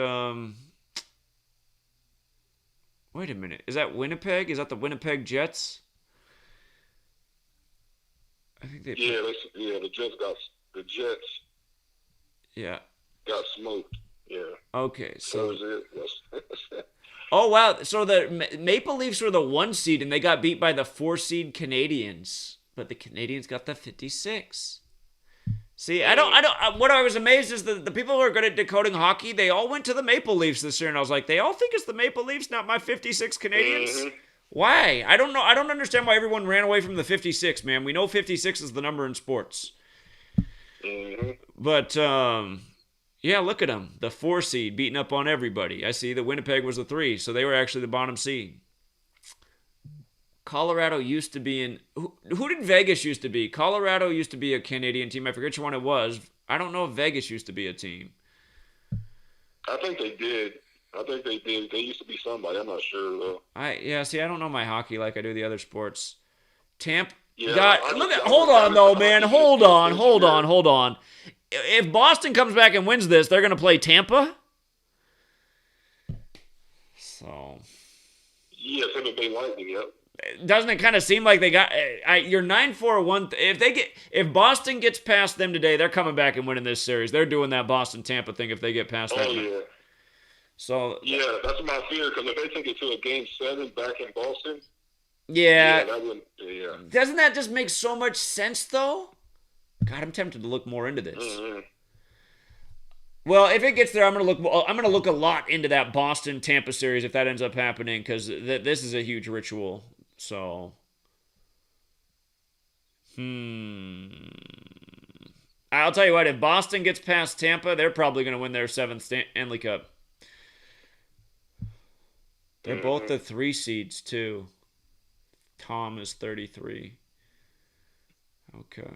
And again, Tampa just went through Carolina, like Cam Newton went from Carolina to Boston. So, there's something up there. Yeah, I got Belda. I'm not even betting Game 6 or Game 7 because I got futures on Islanders to win the series, Islanders for the Cup. Then I backed up my futures bet with the Bruins winning this series, so I break even if the Bruins won the series. So I see. Yeah, you're being smart. Like, there's no sense in me betting. Yeah, there's no sense in me betting. Yeah, smart. Yeah, that's smart. All right, John. Well, I appreciate all those observations, man. Good work. Yeah, right. Good work, man. Have a great one. Yeah, take care. 407. Awesome, I got in. So look, what's up, Zach? What's up? I'm the same guy that called in yesterday about Kawhi and his birthday, 21 days, 6'8", Kawhi 68. First, I was wrong. He didn't have a big game. He only scored 23 points, but it's whatever. You know what I'm saying? So look. Yeah, it wasn't a bad call, and I mean it was possible. But again, what I'll always repeat is if you see a pattern happen in the playoffs and you see it come up again, it's best to follow that because again, it's just like how every game in that Denver-Portland series was a 19-64, and once we saw, I don't know why I doubted it ever again because it happened every single time. We saw how Mitchell started 9-3 against Memphis. He starts 9-3 against the Clippers, and there's that progression to get to the 1-1-3. So again, just those patterns. Once you see them, you gotta follow them. But still, I heard everything you said. I didn't think it was a bad opinion. It's just it didn't work out that way. Yeah. So look, I wanted to call and tell you about not to worry if the Clippers do go down 0-2 because Kawhi has a history of coming back down 0-2. Just like he did to Denver. It would be. And you know what's interesting about it? If he starts down 0-2 against Mavericks and then Utah. There's something racial about it, too, because those are like the historically wider than average teams. So there's some kind of storyline going on here, it looks like. He first did this against the Bucks in 2019 in the semifinals round. No, in the conference finals in 2019. Okay. When he went down 0-2, then he won 4 straight. Okay. I'm just saying that's something to look out for because Kawhi he's made it like a pattern now to like back down 0-2. Right. He's a dominant player. That's why any team that he's on, man, they're always going to be a contender. So. Yeah, man, Kawhi, he's my favorite actor in the NBA. Like, LeBron got me into it, and I didn't really care about sports until like the 2016 finals, and I was like, on Twitter and just watching everyone clown LeBron and shit. And then I realized this man had a comeback coming back, and I just watched it unfold, and I was like, damn, why these people just talking shit. But like, anyway, ever since then, Kawhi, ever since I got more into basketball, I realized Kawhi was my favorite player. I just liked his demeanor, how he didn't do too much talking. He just went to work. He just plays, right? That's what I like about Kawhi, too. You don't ever see him really talking. He's one of the only players you don't see talking. Like, almost everybody's bitching out there, their mouth's moving around, just like Kawhi look like he's focused, ready to score the next point. So. The only time this man ever opens his mouth is like when he dunks on somebody. That's really when I ever seen this man like scream or show emotion. Like this man is literally a robot. But anyways, I wanted to call and say about that, but I also wanted to say about the Super Bowl, right? I know someone said that it could be Tom Brady again, but I called a couple weeks ago on TFR to said that I don't think Tom Brady's gonna go back to the Super Bowl until like 23, the when he could, because 83, 83 to 23rd prime. Brady equals 23 in the most pure cipher. So that's why I like him. I like him I like him in that Super Bowl too at age 45, just like how this last Super Bowl was his 45th and Ritual's 45. So I can see him in the Super Bowl in 23 as well. All right, so look, you know how you said you got Patrick Mahomes in the Super Bowl for Super Bowl 56. It'll be his third Super Bowl. 3 equals 56. Also, he has the only team that the Chargers, which the stadium of the Super Bowl is gonna be in. The Chargers, the only team they only have 56 losses against, you said, was the Chiefs, right? Yep. And on that same thought, again, what's interesting about that, where the Super Bowl is this year, the AFC team that plays there, the Chargers, their first ever opponent in that stadium was the Chiefs. And in the NFC, the Rams who play there, their first ever opponent in that stadium was the Cowboys. Okay, well, look at that. All right, so look, you know how they increased the games of the season to 17 games in the regular season. So now to go undefeated, you have to go 20-0 instead of 19-0. Uh-huh. Well, Patrick Mahomes said that he would like to go 20-0, like that would be the new goal, like the new record to break. Well, not the record to break because no one has done it yet, but like he said that would be like his new goal, right? And he said that 102 days before the start of the season. 102. There it is again. Yeah. So that was Mahomes, and he said it what day? I know it was the 202 days away from the start of the season because I remember it was. Here, hold on. What did he say again? What was the phrase he said again? He said he would like to go 20-0 would be awesome. Okay, I'm gonna go back and look more into that story. Yeah, he said that 102 days before the start of the season. And I know it was 102 days because I saw that Adam Schefter had tweeted 2 days after he had said that it was 100 days before the start of the season. I see. So, so that's just something I'm looking out for. And also, I saw what you said about Brady earlier because I caught what you said earlier about the Cowboys and Brady and how Brady's 10-1 in the start of the season at home or something like that. In game one. Yeah, like he could fall to 10-2 against the Cowboys. Did you also know that Inglewood, California, is 102? Where the Super Bowl is going to be? I didn't realize that. Inglewood, California. But that's how they do it. That makes perfect sense. So. Yes, man. I'm telling you, I like the Chiefs. Here's something else that's interesting. From the day that so that article came out May 31st, and I just checked it. It's a span of 102 days to the start of the season, just like you said, dead on. From that day that he said that to the Super Bowl is 258 days later. Number of the Beast is 258. They do a lot of shit with Number of the Beast, especially with all the Ford commercial right now. The Beast cometh. But if you count the span of days, it's 259 days, and that's also interesting because Black Lives Matter is 259, but it's also 56, and that's part of the reason I think there'll be 2 black quarterbacks in this year's Super Bowl, and Mahomes will be one of them. So yes, I don't know if you remember this, but I told you that it's going to be a span of 59 days from Pope Francis' birthday to Super Bowl. Hold on, it's also a span of 37 weeks, and Los Angeles is 37 in the most pure cipher. Yep. Yeah, so I don't think I'm going to be wrong about the Chiefs. I might do a small insurance bet with the Ravens. They're the only ones I could see being over the Chiefs, but Mahomes dominates the Ravens, and I just don't see that changing. He's the chosen one. So...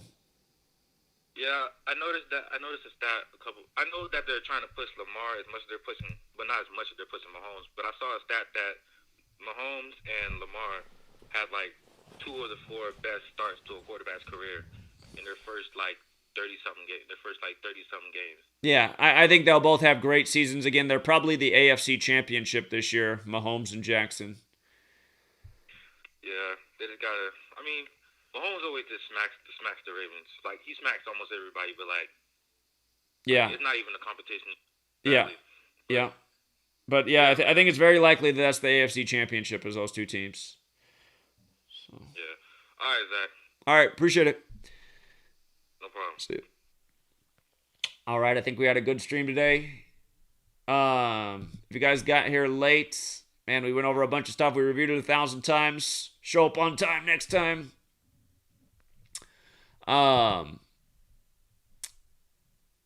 Yeah, the thought about, I just saw the chat, the thought about the eclipse not being good for the sun, that's a thought, but again, it has everything to do with the sun at the same time, and both the Nuggets and the Suns have to do with the sun, because Nuggets is 93, and it represents gold, and in alchemy, the gold's sun, so to me, it's just all a sun thing, and then the big sun number is 93. The Suns can't start 3-0 versus the Nuggets. They will be 9-3 against them in the playoffs. 315, what's up? All right, how's it going, Zach? It's going all right. All right, so I heard a caller just started talking about the Philadelphia and the Utah Jazz. Basically, I don't know if you seen what happened with Daryl Morey and getting fined $75K for the tampering with Steph Curry. Okay, so the 1947 and 1956 champions for the NBA was the Philadelphia 76ers. And Utah Jazz versus Sixers all-time record is 56-47 versus each other. The Jazz and the 76ers are 56-47 all-time right now? All-time right now. And also I went into the tampering. Curry dropped 49 on Philly this year. Because he also has the ties with his brother on Philadelphia as well. He dropped 49. Tampering equals 49 full reduction. And also Daryl Morey, two-word tweet that he got fined for equals 56 in full reduction. And also Daryl Morey and full reduction is 55, like Super Bowl 55. Yeah, yeah, man, it's possible. It's possible. Again, if I'm covering myself right now, since it's not Lakers and Nets, this is a possible finals, and I was starting to think about that because they are doing some big stuff with the 76ers. So, yeah, remember the 76ers were the Philadelphia Warriors back then too. Right, exactly. These are what I've been talking about for years. The 76ers. Yeah. Yeah, they're the Philadelphia Warriors, and they won the championship in 1947 and 56. That might have been Moses. That might have been in Moses Malone or something back then. I'm not sure about that. He wasn't playing that far back, but hold on. Yeah. Let me see. NBA championship history. I got to go back and look at this. Okay. List of NBA champions. We're going back to 56. Fort Wayne Pistons versus Philadelphia Warriors. Yeah, okay. Here, Jazz. The Jazz first time in the finals was 97, 98. What were you saying back in the day about these two teams? They're so no, I was saying the back in the day, Philadelphia Warriors won 1947 and 1956, and the Jazz and Sixers all-time record is 56-47. Yeah, that is interesting. That is interesting. Yeah, I was just listening to what that last guy was saying, and I started looking into it, but because I remember that the headline of Daryl Morey getting fined $75K in the 75 season for the NBA. Yeah, against Steph Curry. Steph Curry dropping that 49 on Philly this year. He had 10 threes this year against Philly. Dropped 49. And he also has a connection with his brother. Yeah. Yeah. So. Yeah. Okay. Yeah, those are good. You could just look into that a little bit more. It might be something more to that. Yeah, they are good observations. So. All right, appreciate it. All right, That's all I have for you. Yeah, have a good one. Take care. Yeah, because we really got to think about what they're doing with Philly. That's a big thing how they synced up that baseball series. If we're right about Atlanta taking 2 out of 3, and again, might be smart to play it safe. I see this game went to extra innings and the Giants took the lead in the 10th. We'll see what happens there. Athletics up all over the Diamondbacks early. Let's see. Where'd that game go? Right here. Again, it's all about the ritual with Snitker, the manager of the Braves. We looked at this yesterday before the game was played. We liked the Braves yesterday. They had a good ritual. The 5-5 on the 55 date numerology when 76ers was 55. We said look for a score at 8-5. It ended up being 9-5 in favor of Braves. But if Snitker takes 2 of 3, he gets to 383 wins, the 76th prime, and he gets his 347th loss, the 69th prime. Atlanta's 69, 76ers obviously, but does he pick up that loss today on 6-9? That's possible. So again, whoever wins today should lose tomorrow in this series. 585? 585, man. Rochester, man. Rochester Royals, man. One of the original teams of the fucking NBA. Sure, yeah. 1951 champions. The Rochester Royals. Here I am. 585. It's Lane Little Y, Generation Y. By the way, I don't know if you follow the Matrix, but he lives in Rochester. He drives around the city a lot. You guys got a pretty good sized city there. You guys don't get any respect because of New York City's there, but Rochester's a pretty nice little city. Upstate, man. Finger Lakes, man. It's where you get a beach house and you get a snow cabin, man. Yeah. This ain't Buffalo. This ain't no Benny the Butcher bullshit, bro. It's funny because we got a local rapper who rapped with Benny the Butcher named 38 Special. His name is 38 Special. He better watch out. Oh, my God. He's got the wrong name. Well, swear to God, he got the wrong fucking name, Zach. But Yeah. Here we are, Generation Y. We cashed that Atlanta-Philly parlay last night. Did you take the over, too, in the baseball game? Did you take the over in the baseball game? Man, I couldn't even listen, man, for the rest of the show, man. I heard about that over, though. That shit looks sweet. Yeah. Wow. Yeah. And so here we are again on the 9th.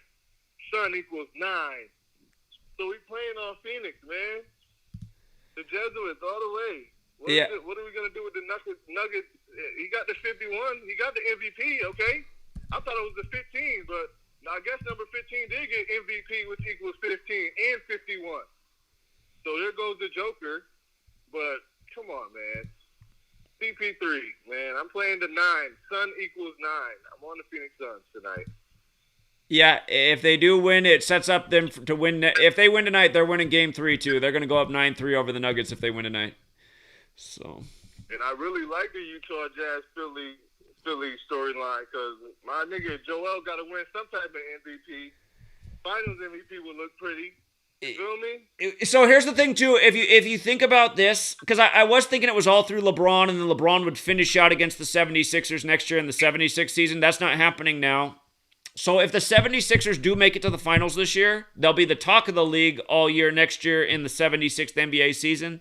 That's not out of the question. And again, the whole Utah-Philly thing would be a major tribute to Kobe because, again, Moses Malone and Daryl Dawkins both went out by the numbers, synced up with Kobe's death, or Kobe's last game in L.A. against Utah. New Jerusalem, all that Mormon shit with Utah. Fuck them niggas, man. Niggas on the world, man. I'm betting on my nigga CP3 tonight. That light-skinned fucker. Man, the numbers are crazy. He's wearing number 1, man. What do we got, a 20-date numerology today? Man, we're playing number 22, Ayton from fucking the Suns. That black boy is hot. And center for the fucking Suns, Ayton. Well, and his name is 75, 75th NBA season. So, yeah, he's a good player. Yeah, it's his perfect year then. Look, it's his year. We'll play on him. Breakout year for him. You know me. We always on some shit. I'm going to get with you. All right. My New York parlay got $100 on it, so you better come through. Yankees, Mets. Let's do it. I put 100 on it. All right. I like New York today. All right, man. Good luck. Let's get it. All right, take care. Philly, Utah. Yeah, I mean, just looking at the scenarios, I'm just thinking, man. Again, it was a sign when home teams were 7-6 in the playoffs, and we saw how that could be. And then the first game of that next day was 76ers at home, which they took care of business. They got to 8-6 over the Washington Wizards, 86. And now this thing with the baseball series, this is the kind of thing that just makes me go, you know what we should do? Here's what we should do right now. Rangers are in position to tie it up. This is the new thing in baseball, though. Let's see if the Rangers lose with 1 out and a runner on third. Back in the day, this is tie game city, man. You're either sack flying or bunting him home and just hit a round ball the opposite infield, get in. I hate the new baseball, man. They set up all these scenarios where classic baseball, it doesn't go the way you expect it. All the sports are so gimmicky now, but see what happens there. We'll see what happens in that game. If it goes 3-3 in extra innings, that's that other Eclipse number, 39-33. But hold on, I was going to look at the baseball schedule. I want to see what's going on in baseball on July 8th. Should have done this a while ago. The Dodgers are playing Miami. LeBron 6. He just changed his number to 6 today on the 6th. Remember, LeBron's 96, Lakers 96. When you're on reverse, changes it to 6 on the 6th. Okay. Well, you do have the other LA team, and the Clippers advanced over the Mavericks on 6-6. Let's see. Athletics, Astros, Houston, Oakland. That's not a possibility. Colorado, Arizona. Well, both of those teams could potentially be in the finals, Colorado and Arizona. Be more likely Arizona. Yankees, Mariners. New York, Brooklyn. New York, Seattle. Durant drafted by Seattle. Remember, Durant, we cannot forget about that, though. Durant has the perfect date for the start of the NBA Finals. He has the perfect ritual to be in those finals, Kevin Durant. That's why now that the Lakers are out, it just like shakes up my perception of everything. But I have been documenting the 76er stuff, so we'll see. Toronto, Baltimore, Kansas City, Cleveland, Pittsburgh, New York, Philly, Chicago.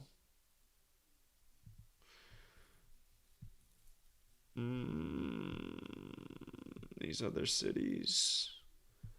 Well, Milwaukee still has a chance, but I don't think so.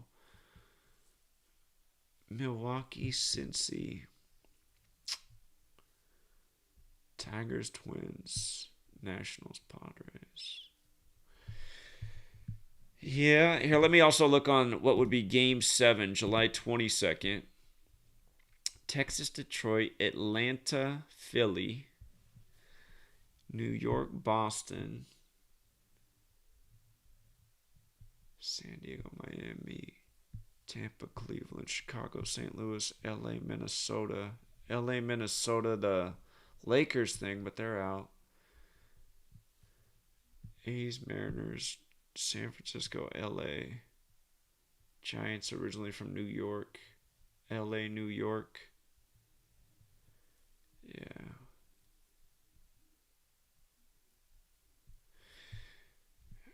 All right. Yeah, nothing that made it crystal clear there. But anyway, I think we had a great stream, and we uncovered some important stuff that's going to help us out going forward. And I'm going to turn that Texas thing into a post so we don't forget it. I'll measure out a few more things. And don't forget, Fassel just died, and his son is an assistant on the Cowboys as well. His dad used to coach the Giants. They faced the Ravens in the Super Bowl in 2001.